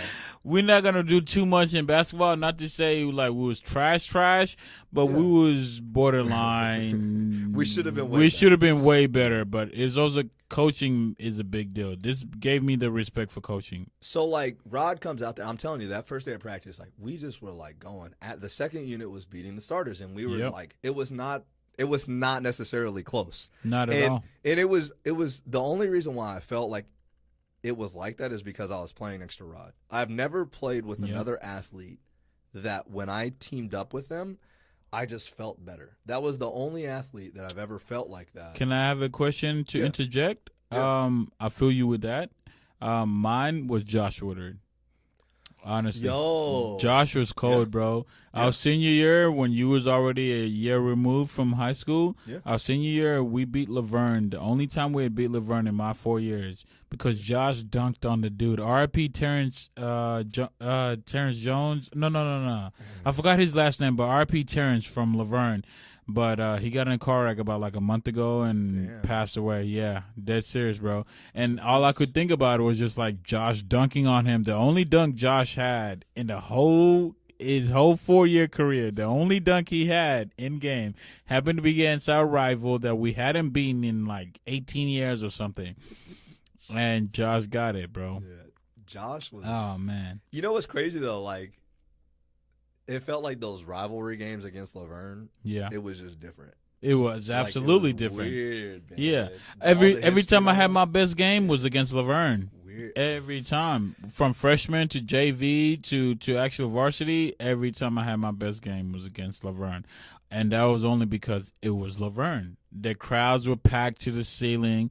I mean, our stadiums are big, but they weren't sitting no more than like maybe like 10, 12,000. Yeah, that's it. You know what I mean? That's about it. You know what I mean? And that's like max. And I mean, honestly, Yeah, that's max. Some, we went if it was one of those things that no matter, like, I felt like you jumped higher. It felt like everything was just like, I don't know, man. It was like you just got ready to go. You But- absolutely did. My only dunk was I'm sorry, I didn't mean to cut you off. Go ahead. My only dunk was freshman year. Only in-game dunk was Yeah. freshman year against Laverne, and they had this one boy that ended up playing for like MBA, Montgomery Battle Academy, which is a prep school that is top 2, top 3 in the whole state. You know that. Very top so. Exactly. And Julian was his name. And bruh, literally, I didn't dunk on him like it was like in his face, in his grill, but he was the next closest defender. Yeah. You know what I mean? Oh, yeah. But he was their best player. I messed up because he ended up dropping like 42 on us. Yeah. You can't poke it, man. You yeah, poke the tiger, dude, that was know? first quarter, and then like he literally dropped 42 on us, bro, because we couldn't stop him for shit. Yeah. We couldn't. He was already like 6'4", 6'5", already a freshman. Couldn't stop that. That's crazy, man. Yeah. But like when you talk about Rod Wilkes, man, like Rod Wilkes was easily like the best football player I've ever seen touch a football is Rodriguez motherfucking Wilkes. This nigga, I remember against Siegel, your junior year, my sophomore year, but Rod's senior year when he won Mr. Football in the whole state of Tennessee.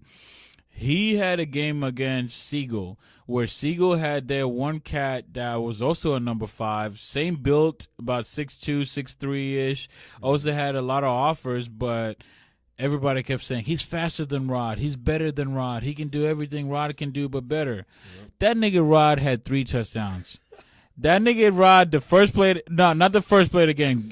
Don't take my word for it, but the top 3-4 plays of the game where we had the ball first, he had a hitch route, 5-yard hitch route, where he caught it, spin moved on this cat, which was the one that was supposed to be better than him, and took it to the crib. Then guess what? A quarter and a half later, he takes a punt return to the crib. That was about like 67 yards, like on some like, what? And then we're like, oh, no, he ain't getting no other touchdown. Nope. He gets it like a pick 6 that literally he was playing like safety. And he comes off, and they trying to like throw to their best player, the other number 5, and no, Rod gets that pick and takes it to the crib. I was like, wow, that's the best player I've ever seen in my life, bro. Still to this day. Really Shout out to my boy Andrew. I love you to death, brother, but nah, bro, Rod was better than you, bro. Rod was just like a human highlight. Like I remember just every time he got the ball, it was just like yeah. And I've coached some phenomenal athletes. I've seen some phenomenal athletes. Mm-hmm. Any measure up? There's got to be one or two. Look, I'm gonna be real with you. There's a wide receiver. Shout out to Malik Bowen. Bowen. He's going to University of Duke. He's nice. He early enrolled, so he's been on spring campus. Camp. Yeah, nice. That's what's up. The whole COVID stuff, Yeah, of course. When we talk about he was a 3-year starter. At wide receiver, I got to keep him all 3 years instead of like a lot of the time. What happens is I get a receiver, freshman, maybe sophomore year, and then you take your best athlete, and put him at quarterback, right? And so I don't always get my guy. I mean, you guys are like a football school program, so especially now, especially now. But shout out to you. Yeah, I appreciate it. But like Malik was just, he was like, he's super coachable. He's 6'2", 6'3". He's long. He's deceptively fast. You know what I'm saying? Like he's not gonna run a 4.3, but he's gonna run like a 4.5 and run away from you. You're not catching him. You know what I'm saying? And you can never have any explanation for that because guess what? That's called game speed. Yeah, like Jeremiah Bryson. Yep, man. like Jeremiah. Hey, remember he started his freshman year, your junior year, my sophomore year, his freshman year. He started on the chip that we got back to back. Yeah, the back to back. Yeah, but like when you talk about Malik is probably the smartest guy I've ever coached. Oh wow! On top, like he understands like all the routes. Like he understands how to stem. Mm-hmm. He understands how to like why you go outside. Inside. He knows how to read coverage. Like throughout the 3 years of coverage. You know how I was talking to you about analytics. Yeah. Let me fix this real quick. Go ahead. But yeah, no, that's crazy though because you do get that once in a generation type of talent in every school. Oh yeah, but like we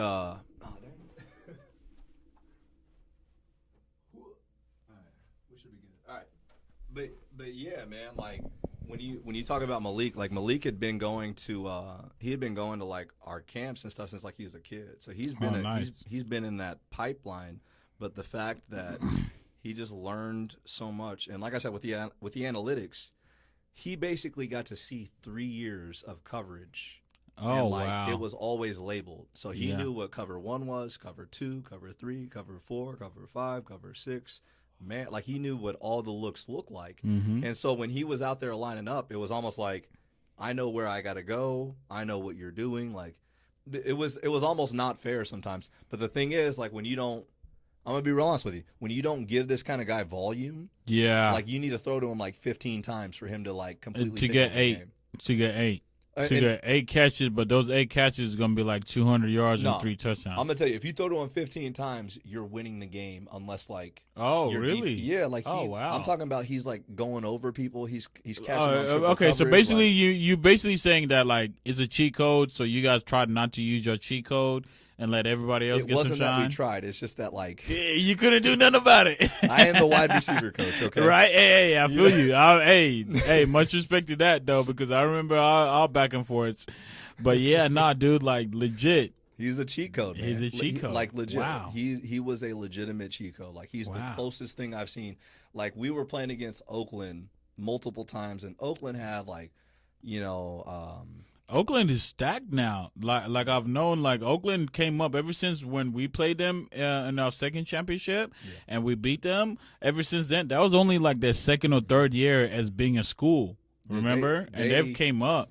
Hey, yeah, so they're powerhouse now. They had a kid named Woody Washington that is like he's a second year guy at Oklahoma, cornerback. Okay. They've had like Division I. Oh wow! There were points of the game where they're like double covering him, and he's still able to like double move and get over. Yeah, you also had what's the name, Furby, that went to Western Kentucky from Oakland. Yes. He was more of my class, a couple years younger than me, but he was more like my generation though. But I remember him, and he went to Western Kentucky, and like he has the opportunity to be starting for a football team now. Yeah, like the NFL, right? Yeah. But like the crazy thing, the biggest difference I can tell you about like when we were in school compared to Oakland now is sending people to LSU and Tennessee. Yeah. It's not like they're sending people to like MTSU, Western is amazing. Yeah. Oh, MTSU is amazing. Austin P is amazing. Right. But like we're sending kids to those schools. Yeah. They're sending kids to like Power 5 schools and Alabama. And like let me tell you this. This actually super interesting. I think like what ended up happening is all those Division I athletes that lived in Murfreesboro because they went to MTSU. I think what happened is, and this they had kids with other Division I athletes. You remember Jalen Ramsey's older brother, Jamal, who's still to this day, I don't care. Hey, Jalen, I fuck with you, bro. Every time, you and my little brother Christian always just link up and I kick it with Sean Brentwood. It's all Gucci, man. But I'm just saying this, bro. Your older brother is still better than anything you could even imagine. Jamal was insane. Okay, let me talk about Jamal. Let me give Jamal a little bit. For those y'all that don't know, Jalen Ramsey, the cornerback for was it the Rams now? L.A. Rams, yep. For the L.A. Rams now, number 20. He is from Battleground Academy. I mean, BG. Yes, BA. No. Oh, yeah. Jamal he went to BA, but BA. Jamal went to BG. My little brother went to BA. See? Yeah, my little brother won Mr. Basketball when he was in 8th grade and then got the scholarship to BA. Yeah, bro, right? That's when I got to see Jamal before he went to Florida State. I mean, Jalen before he went to Florida State. So we didn't know when we played with Jamal, like I got to play summer ball, and that was it. I got to play summer ball with Jamal. I think he's a maybe year 2 older seasons. than you, right? I don't know because we played on the same team. No, he's 1 year older than you. Really? Okay. Yeah, he's 1 year older than you. I'm gonna be real with you, man. There was a lot of weird stuff going on with ages. Like we had like Dom, and I was like Dom. I'm pretty sure it's like like 18. But okay, we're not gonna talk about that. But a topic for another conversation. Yeah, but you're right. So Jamal was like 6'5", like 6'4", like big as hell, like cut, okay, and could move and had skill, okay. So everything. Literally, Jamal is the only thing that I've ever seen. Do you know about a kid named Reggie Grimes? I don't know if you've heard about this kid. Reggie Grimes was... I know Brent Grimes for the Falcons cornerback, but I don't know Reggie Grimes. So Reggie Grimes is a kid that went to the high school that I coached at, and then he transferred, okay? It's a long story. We're not going to get into that on this podcast. Maybe another day. Right. That is a heavy topic. But basically, we had the number 1 prospect in Tennessee at our school. And he was there since he was a freshman. And let me describe him. Reggie Grimes ended up playing safety? Nope. 6'5". Let me show you a picture of him, okay? So 6'5", okay, as a freshman. All right? Mm-hmm. And he weighed about 205, 210. This is Reggie Grimes right here. Where'd he go? Innsworth? So he ended up transferring to Ravenwood. Oh, he went to Ravenwood when when he was with us. Yeah. So that's how big he was as a freshman. When I saw Reggie Grimes, it completely changed my mind about what a Division I athlete looked like. Wait, is he the dude that ended up going to the Vikings as a lineman? He literally just now committed to University of Oklahoma. Oh, okay. So never mind. He's young. Okay, like, I'm sorry. I'm thinking long. Okay. Yeah. So Reggie you. Grimes, and I got to coach with his dad because his dad was on staff. He's an awesome guy. I'm trying to get him on the podcast. Believe me, I'm trying to get Reggie Grimes on the podcast. Reggie Grimes Sr. Reggie Grimes Jr. is not going to come on the podcast because he's going to be a college athlete. Yeah, and we're trying to let him succeed. Okay. Yeah, but no distractions. Thank you for that. Yeah, but when it comes to Reggie Grimes, so he was 6'5", and let me tell you something. I coached track, right? As an athlete in track, he ran like an 11.7. Now that's not necessarily like in a mile, 11.7. No, I'm talking about 11.7 in a 100-meter dash. That's the rate. This dude was 6'5", running the 100-meter dash, and he moved like he was just unbelievable. Like he's a generational freak. There's a reason why he was the number 1 prospect in Tennessee. Because of that. Because he was just an athlete, and so he ended up. He had offers from Alabama, Clemson, like everybody. Everybody that matters. Oh yeah, every Power 5 school that he wanted to go to, and he chose Oklahoma. Yeah. I chose Oklahoma. Yeah. That's why I didn't really get to see him because Oklahoma is not. I'm not in the Midwest like that, you know. Oh, I've been in the West Coast. I've been in the South, but that's about it. But that makes sense. So basically, Reggie Grimes is probably the first kid that I've ever seen. Like when you talk about Rod Wilkes, when I met Reggie, I was like, this is what a professional athlete looks like at the age of 14 and 15. Wow. And I had never encountered that. Right. And so everywhere that we went at track meets, like everybody just was like, oh, so you're like a junior or a senior, right? And he's like, no, I'm 14. and people are just like losing their mind. I mean, this kid's got braces on and everything. And the crazy thing is, dude, he's one of the best kids I've ever met. Like personality-wise. Had him in class. Yeah. Interacted with him, all 3 years, high school, football, and track. Yeah. He was a part of the 4x1 team that we went to state. We went to state because of this kid. Wow. He ran, literally, we're about to run the 4x1 to go to state. And one of my kids is like, Coach, I'm sorry, I can't go. And I'm like, all right. I got the best substitute. We got Reggie Grimes. That's baby. What's up. And he stepped up and he killed it. And we went to state and we ended up placing 3rd. And keep in mind, man, if he had been practicing and training all year, that's first off rip. You know what? Finished 3rd of him, just pretty much like Calvin Johnson did in the combine, just wearing somebody else's cleats, damn near, and then pretty much just running just because he wanted to run. He's an incredible athlete. He's an incredible kid. And the best thing is, like I said, as a student, the kid was like perfect. He was awesome. And so I'm rooting for this kid. And like I said, when you talk about like, have I seen players as good as Rod? I'm going to be real honest. He didn't have necessarily like all the stats that Rod had, but like different position. But people, like, he was a defensive lineman, so people didn't run to his side. Yeah. Like people were just like, same thing as like Jalen with Jalen Ramsey. When I'm seeing him, I remember when in 2010, me, Andrew Jenkins, and Nick Young went to this D1 camp at Father Ryan, and Jalen was there.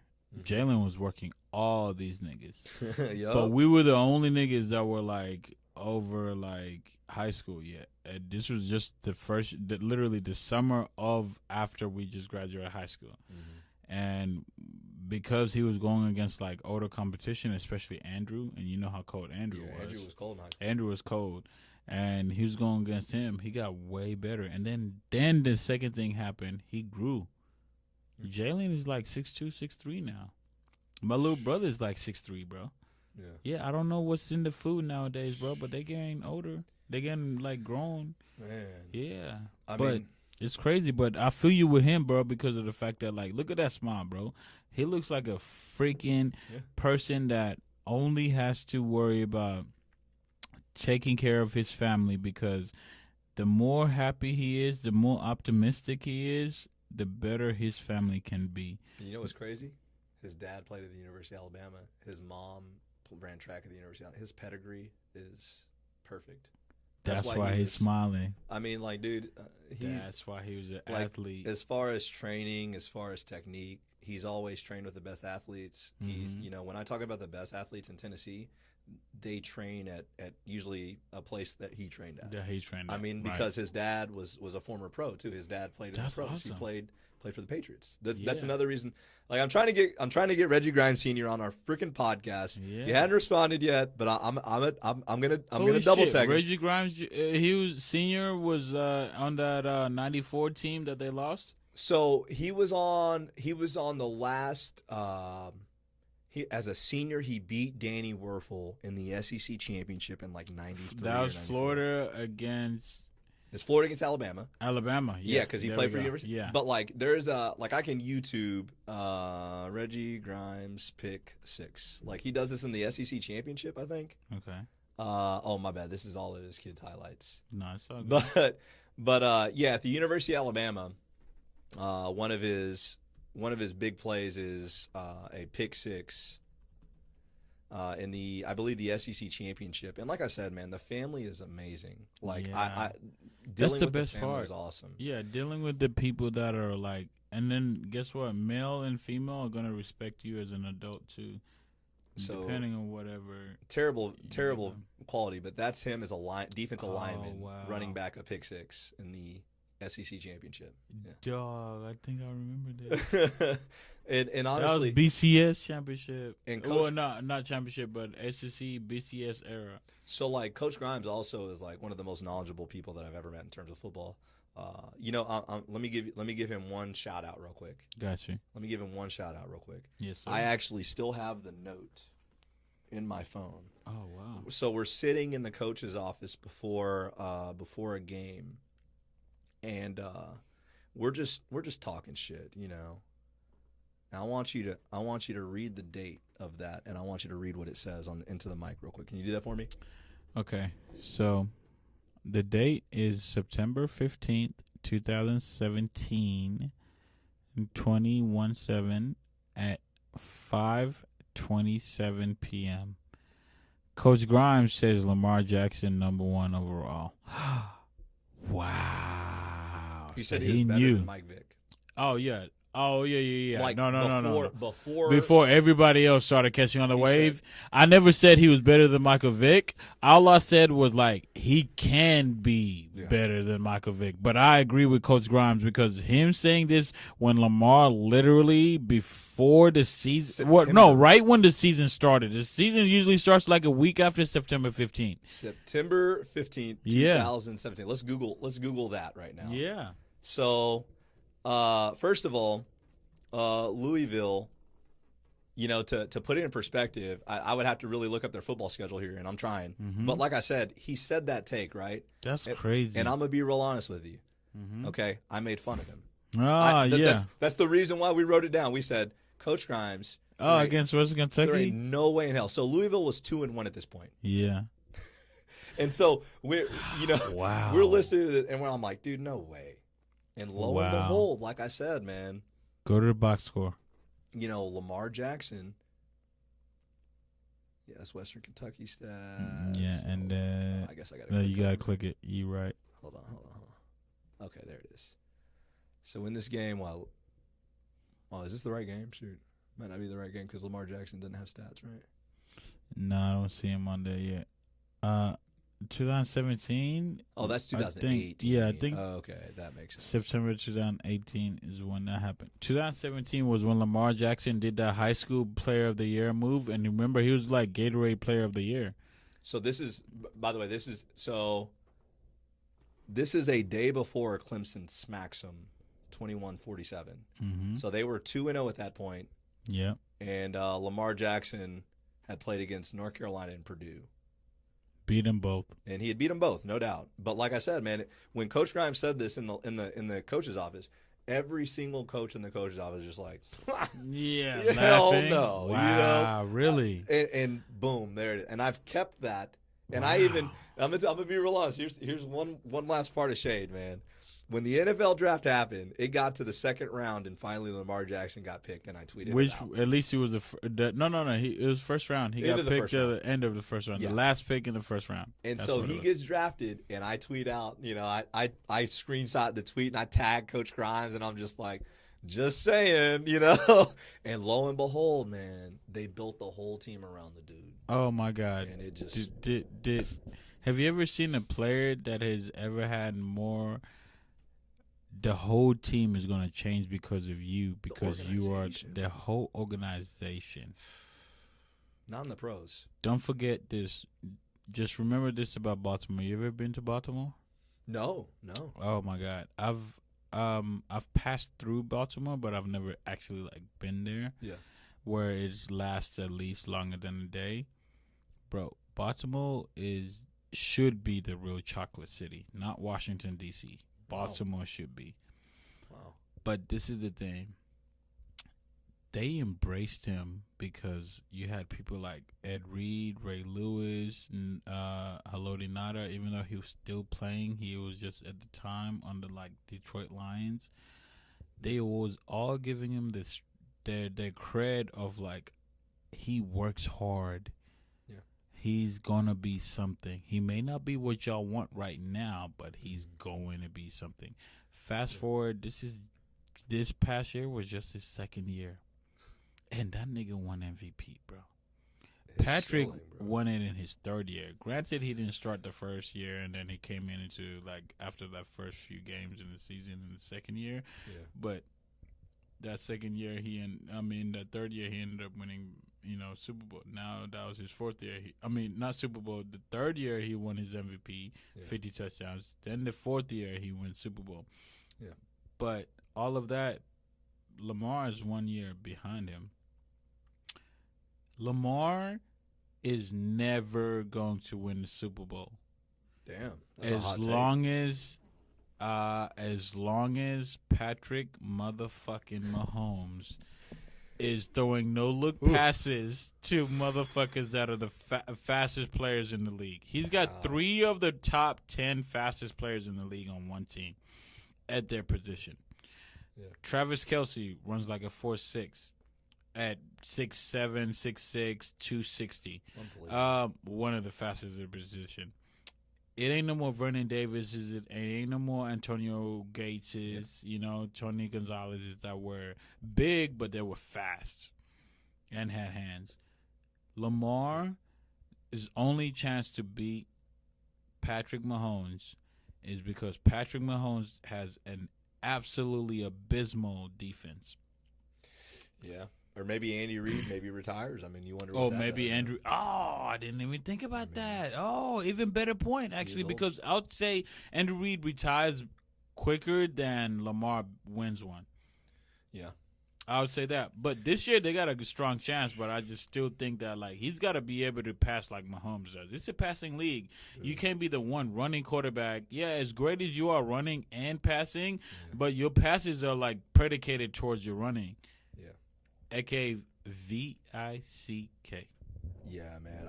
When you talk about Lamar Jackson, first of all the credit to that guy for taking advantage and being a great person.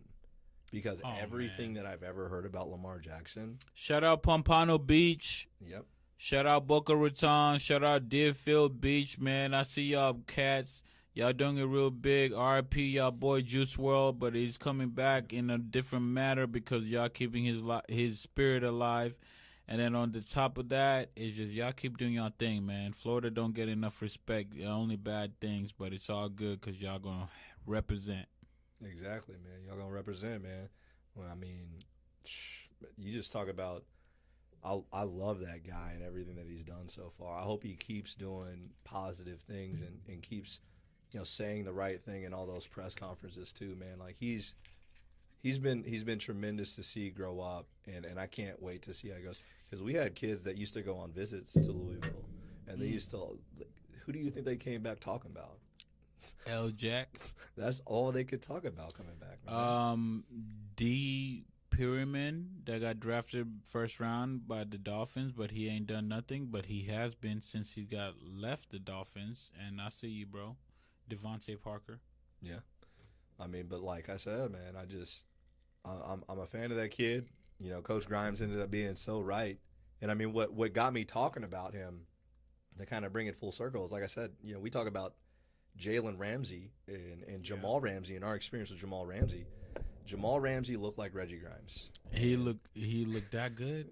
Damn. Like I'm telling you, man. Like Jamal Ramsey. Damn. Like that's when you a big statement. But the thing is, Reggie Grimes looked like that when he was 14. Oh, okay, yeah. So he was bigger. You told me he's 6'5", 6'6". So Jamal ended up being like 6'2", 6'3". Yeah. But Jalen is like 6'3".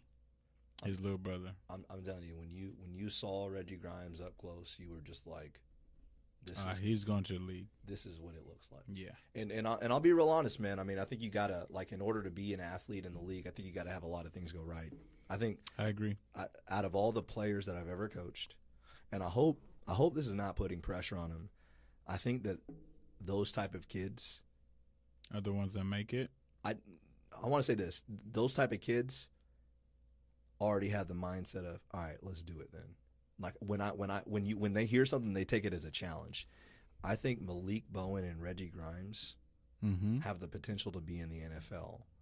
Wow. What's Malik Bowen playing? What position? He's playing wide receiver at the University of Duke. Oh, and nice. like I said, man, I think Malik, the best receiver I've ever had, the best receiver I've ever coached, and it's hands down. Yeah, no question. He's smart. He blocked. Like, dude, I can show you highlights of him just bodying people. And like I said, man, when you look at the talent that Reggie has, the skill that he's continuing to develop, I think those are the only two kids out of all my years of coaching. And granted, I would only count. I wouldn't count necessarily the first 4 for this. I would probably count like the past 8. But in all my years of coaching, those are probably the closest guys I've ever seen to being NFL prospects. Can I ask you this? Mm-hmm. What, as you being a coach, let's say hypothetically, you're an NFL coach or scout, what the main things that they do is look for their weaknesses. Everybody knows their strengths. What, in your time with them, knowing their weaknesses, have you seen that how they're working towards to correct their weaknesses?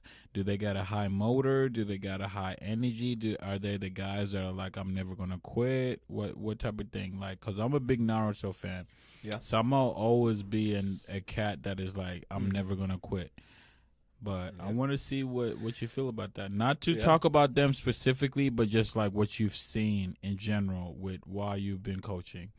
How does a cat come from being like, okay, I work hard, but I also have this extra gear that is a no-quit attitude, or I'm very talented, but I don't take advantage of it, or, so forth? Let me add one more player to that group of 2. Michael Rutland Jr. is another kid that I'd add. Rutland? Michael Rutland Jr. Went to Alabama? So, no, he just graduated from his last year. Okay. And we went to New Balance Nationals in track and field for the 4x100. Wait, does he have an older brother like Ragling Ratlin? He has an older brother, but he's like way older, and I don't know that there's a football connection. Okay. These guys, so fair enough. The Rutland family has got a lot of history. Because there's a what's the name, Rutland already in the pros that plays football and from the South, but I just don't know where from. Yeah, so Michael Rutland Jr. He actually is at Princeton. Oh, nice. He got a full ride to Princeton. The original football school of all footballs. The first game ever played, Princeton versus Yale, 1869. That's crazy. He ended up going Ivy League, and wow, he's, when I talk about Malik, I would be discounting Michael if I didn't bring up Michael. Whenever Michael went up against Malik, it was truly a 50-50. Like, Michael was that good. Who wanted it more that day? It was, you know what? It was who wanted it. Who executed the best. Executed even better. That See, that's the coaching mindset. See, I'm looking at it as a fan, and then you give me the breakdown, and you're like, who executed the best that day? And that makes even more sense and matters more. I mean, literally, like, Mike was going to know all your moves because he studied you on film. Like, Mike shut down Trey Knox, who's at University of Arkansas. Mike shut down every Nobody caught a touchdown. Yeah. Yeah. Nobody caught a touchdown against Michael Rutland. Wow. And he's 5'10". That's the only reason he's at Princeton. Is he like lanky? Is he? Nope. Let me tell you something in my mind. Michael Rutland is the only person he's the only athlete that I've ever met. He's the only person I've ever met that let me make sure I close this. Take your time. But Michael Rutland is the only athlete that I've ever coached that never had a bad day. And I coached him for 4 years. Including practice? Yeah, that's what I mean. I should have known better. We coach Shad we bro. coach Shad days, so I feel you. A bad day means practice. Bro, I'm talking about wow. Every single practice he brought it, every single walkthrough he brought it, every single game he brought it. You knew it pregame, you knew it all week. You knew what you were going to get out of Mike. And here's the thing. Mike he went to Princeton, man. Yeah, He's nigga. Smart. That is crazy. His IQ's above the charts. I've never met anybody like him, man. Yeah. And so when I talk about the kids that can go pro, those are the 3 kids that I would say. And like I said, Mike is so special. His transformation, and this answers your question. You asked me, what do you see in athletes, that maybe have some weaknesses, blah, blah, kind of talking about, what do they do what about keeps them from making to the next level? So, Mike knew that he was 5'10". Yeah. So he needed to be fast. And he became fast. He ran track with me 4 years in high school. Of course he did. And by his senior year, he ran under 11 seconds in his 100-meter. He's running a 10.9. What? And so he broke the 11-second barrier. The record is like 8.997 or something like that. Yeah, it's like 9.87 or something. Oh, 9.87. I'm sorry. Yeah, I thought it was 8.97, yeah. But 9.87. Yeah, wow. And so elite high school athletes are like 10.3s. Elite. Yeah, elite. I'm talking about the top 5%. Remember, we played against Chris Jordan. Bruh. And he never made it. He never made it to the league, bro. Sad as shit. But I'll never forget that. Yeah. And so you talk about speed. I mean, that was the one thing he needed to address because his junior year he wasn't on our relay team because he was not fast enough. Yeah, too big. He got bigger. Bro, I'm gonna be real with you, man. He just worked at technique and figured out how to run and Yep. He was always strong. His power clean is 270, his bench 300, his squat 385. Okay, so he's above average, but just still less than his body mass. He was stronger than he was supposed to be. Okay, he was smarter than probably everybody that you played. Yeah. And then he was never going to quit. You talked about a motor. Dude, he never quit. Hey, we just watched The Last Dance, bro. Dennis Rodman was not as skilled as anybody else, but guess what he didn't do? Quit. Yeah. He never quit. There was one story, man. There was one coach on our team, on our staff at the time, that, he was kind of a little loose sometimes. And so before the game, he decided to go to Michael. He decided to go over to Rutland. And he tried to take his jersey and kind of cover him with it, just kind of fucking around, Right. See how he reacts. And Mike, eyes closed, headphones in, got his helmet on his back, just sleeping on his helmet. Wow. And the old school Hell Week days. He just opens his eyes and just gives the coach it clicked. It clicked that day. Hey man, I ain't trying to play right now. Yeah, I'm ready to go right now. It clicked. I don't want to play. That's what I'm saying. That was something he had a dream, a premonition, whatever you want to call it. But he stayed like that all the time, bro. He was always intense, man. He was I'm telling you, every rep, kids were like, man, I ain't trying to go up against Mike. He was that dude in practice. Damn. And he's just special, man. But like I said, all these guys, they have something that they know is weak because there's so much film on people now. They know what they're not good at. Everybody does. That's an athlete nowadays. Because too much film, like you said, and analytics. But go ahead. And so you basically, the difference is, can you fix it? Can you work on it? My God. If your hips are bad, can you fix it? If you're not fast, can you get faster? Ladies and gentlemen, I don't know if you guys have been paying attention, but my guy Tim Williams right here, as being a coach himself, he's gotten more perspective than I could even imagine. But yet, we can still agree on this one thing, that your motor, your your heart matters more than any skill that you're going to ever have. Don't get me wrong, skill absolutely matters. Yep. But you can have all the skill in the world, but if you don't want it, then you're not going to do the same thing that the guy that doesn't have any skill and he does do it, you know? So thank you for saying that, bro, because I went through it in my college days where I had my boys that like were like thriving to make it to the league. Yep. Yet they were undersized, underspeed, or whatever, but they came close. Yeah. It's just the fact that, you know, physique matters.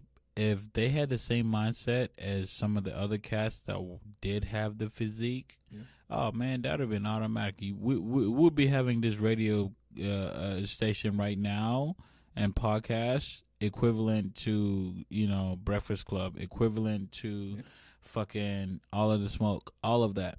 Oh yeah. Because of the simple fact that we both know plenty of people that if their mindset was just right at the time, they would have made it.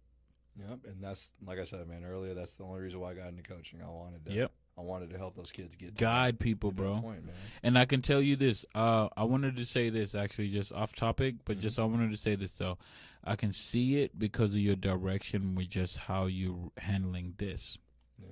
You know, this podcast is just like your direction is this, where like you're giving me space to be able to express myself as well as be able to give a rebuttal, but it's not a rebuttal that is like completely like disagreeing or completely agreeing. It's a rebuttal that is your true feelings. Yeah, man. I mean, like I said, we try to keep it real. And exactly. And I appreciate that, though. So I just had to say that, though, real quick, though, just because of the fact that I do appreciate that. And I can't wait to the fact that you come out to the Bay, everybody and their moms is going to love you. Man, I appreciate it. Oh, my God. Because of the fact that you're already building your own brand, and I fuck with it. I fuck with it. Man, I appreciate it, dude. Hey, look, everybody, thank y'all. Thank you, man. Hey, my God. Chiggaman, man, coming through, dude. In the middle of all this craziness, man. In the middle of all this craziness, we find a way to every time. And before anything else goes further, I just want to let y'all know, y'all don't remember Tim Williams back in 2008 when he was a junior and he motherfucking was mad as fuck because we was getting our ass kicked by motherfucking all these squads, and then Tim will be mad because our coach is talking bad to us, but he ain't giving us no plays or nothing, like, right? And Tim will be like, you know what, I'm going to just have my own focus. He had the Mamba mentality before we even knew what Mamba mentality was. We was too young, but he had it. Don't get me wrong, I'm not saying like he came out there and dropped 40 or anything. No, I ain't dropping But anyone. I'm saying like it goes from the first half, you having a bad game, you going like 2 for 6, and you like got only like maybe like 4 points, to him finishing with like 17 on a higher percentage shooting with a couple assists, couple dimes, couple steals, couple blocks, like all around game. I used to look up to Tim because of the fact that like he always was into the game. He looked at it as a cerebral assassin. He may not have talked to you as his pregame warm-up or anything that was like just like him being in the zone, but what I would see, it would just be the fact that he's focused. He knows what we need to do to be able to get better. Just doesn't mean that everybody else is going to, collaborate. And that's why we lost, because nobody else would collaborate. Everybody wanted to get their own. Everybody wants to make it to the league. So, of course, everybody wants to get to their own. But you don't make it to the league unless your team wins. And Tim was all about that. And that's why to this day I would say, man, I really do look up to you about the fact that you are a coach, bro. Because of all the people that I will honestly say, there's only about like 2 or 3 people, including you, that can be coaches. Nobody else besides you guys, bro. Because you have the best of both sides. Balling, not balling, and then in between. You know what I mean? I appreciate it, man. Yeah, and like I said, it means a lot, dude. I mean, shit. You never know. Like that's the coolest thing about all this. You never know, who is looking at you, who is listening, who is watching. That part. And I think that's always why I tried to do my best. You know what I'm saying? And it didn't always work out. Like, just like Chigga's saying, man. I mean, it is what it is. But I think that the thing is, I didn't want to give up, man. You know what I'm saying? Like if something bad is gonna happen, you look, don't even have going, to. You don't even have to say. You know what I'm saying? Because guess what? When you say you never gave up, guess what you did? Mm-hmm. You took your knowledge that you used to take on the basketball court physically. Getting your buckets and getting your dimes and getting your boards and everything. Mm-hmm. You took that into something more or less that can educate the next generation. Mm-hmm. I'm not gonna lie to you, bro. I'm very selfish. I have not figured that out yet, how to be able to pass on what I know and my knowledge into somebody else without hating. And I've gotten into this point now that the older I've gotten, granted that was me like 23, 24, you know what I mean? Oh, yeah. Now I'm 27, about to be 28. That's all I think about is exactly like you're saying. Hey, how can I may have not made it, but how can I spread the knowledge or do something that might impact somebody else's life, whether it's athletic-wise or entertainment-wise or just simple as book-wise? I'm down to go read a fucking book with you just because you got a test tomorrow because, hey, that's what you need. You know what I mean? And I appreciate you for giving me that. What you don't know is the fact that when you used to, like, keep your distance, when it was serious days, serious times, serious practices, you kept your distance because of the fact, I feel like, you kept your distance because of the fact that you wanted to work on yourself and lead by example. We just watched The Last Dance. Last thing I checked, Michael Jordan said was that, hey, I'm never going to tell you to do something that I'm not doing. Yeah. And you never, okay, granted, sophomore year when I was a freshman, yeah, you did say those days. But then you grew up. Yeah. Same way as I got to grow up because of you. Yeah. You know what I mean? You and also our other mutual friends. That, bro, I got to realize that, bro, like, hey, man, I'm not going to be taking threes left and right, bro. I'm playing power forward. I'm not taking no threes like that. Yeah. And I got cats like yourself, cats like KJ, other cats, Tim Egerton, blah, blah, blah. They taking the threes because we're going to kick them out and draw all the defense to them and kick it out. Yeah. And then I used to see that because, remember, you was backup point guard. Yeah. It was you and Corderas going back and forth for backup point guard, and you beat out Corderas. Yeah. I remember this because you beat out Corderas because you was making the right decisions. You may have not been getting 15 or 20. Don't get me wrong, Corderas wasn't either. Yeah. He was getting way more buckets. I think that one you averaged way more that year than he did. But it was the fact that you was making the right plays, and I learned from that, bro. Honestly, bro. I appreciate it, man. So, similar as far as like this setup, this where my life has catered into this now, where I am a personality and I am somebody that likes to engage in this type of interactions. So I thank you so much, brother. I can't thank you enough. All I can do to thank you is just make sure that we get more and more people involved that is just going to uplift their careers and their lives and their confidence. Absolutely, man. You know what I mean? And you already know I'm going to have you back, man. You already know I'm going to have you back. Appreciate you, brother. Hey, but as Give we me 1 second. As we go ahead and get ready to go ahead and close things off, like I said, I appreciate you guys tuning in. We'll have another show coming next Saturday. We'll hopefully be towards that 4:30 mark. But like I said, either way, you can find us on any place that you find our podcast, and any place like YouTube, you can go ahead and search us up. But, man, a lot of awesome stuff. Appreciate Chiggaman here going ahead and dropping those awesome compliments. I appreciate it so much. And, it's one of those things where the older you get, the further and further away you are from your playing days. A lot of people say, why do coaches coach? A lot of coaches will answer because I can't play anymore. That's legitimately the answer that a lot of people get. And I think the sad cycle for every athlete is one day it will be your day, unfortunately. As an athlete, every athlete has their last rep. They have their last game.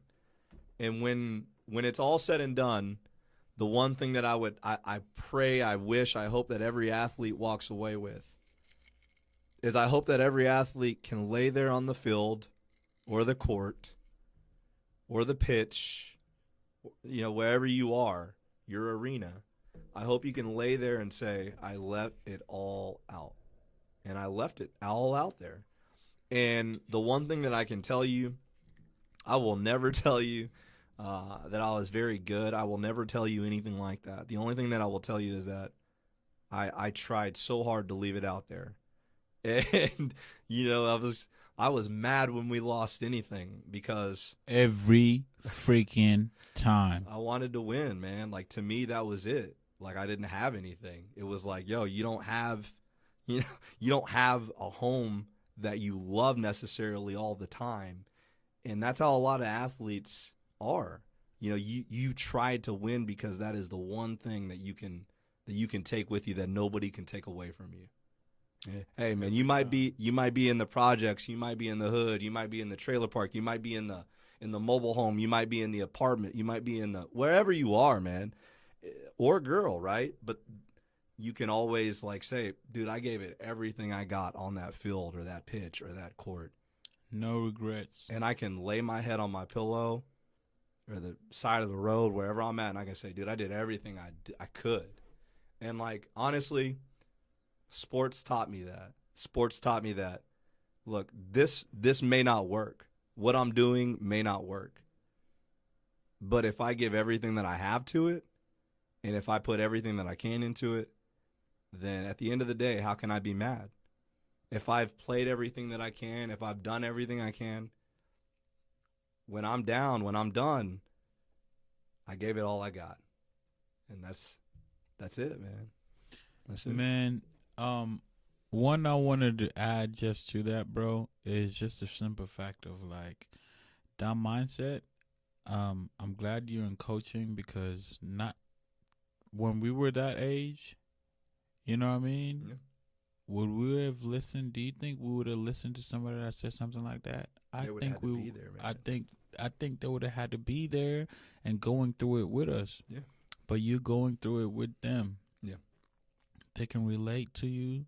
They can sympathize with you, empathize with you, everything, and then relate with you is the main thing for me because nobody knows the correct path to make it to any league, no matter what sport. Yep. All you can do is just have the support system like you, your coworkers, your coaches, and then the fact that that kid that you're talking to is willing to put in the work. Then you become a LeBron. Then you become a Carmelo. Then you become a D-Wade. Then you become a Kobe. Then you become an MJ. Yep. Then you become all of these cats because you actually took in the time to get outside of your own box and listen to the people that have your best interest. So thank you for always doing that for the young ones, the next people up. You know what I mean? I can't wait to start coming to your games. Since I'm down here, bro, I can't wait, bro. Hopefully, hey, man, hey, I want to say this. Fuck COVID. Excuse my language. Fuck COVID.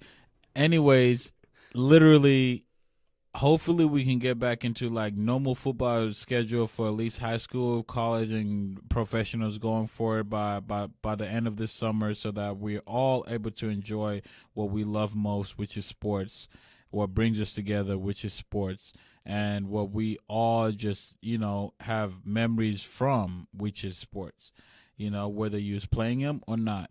But I want to say this, bro.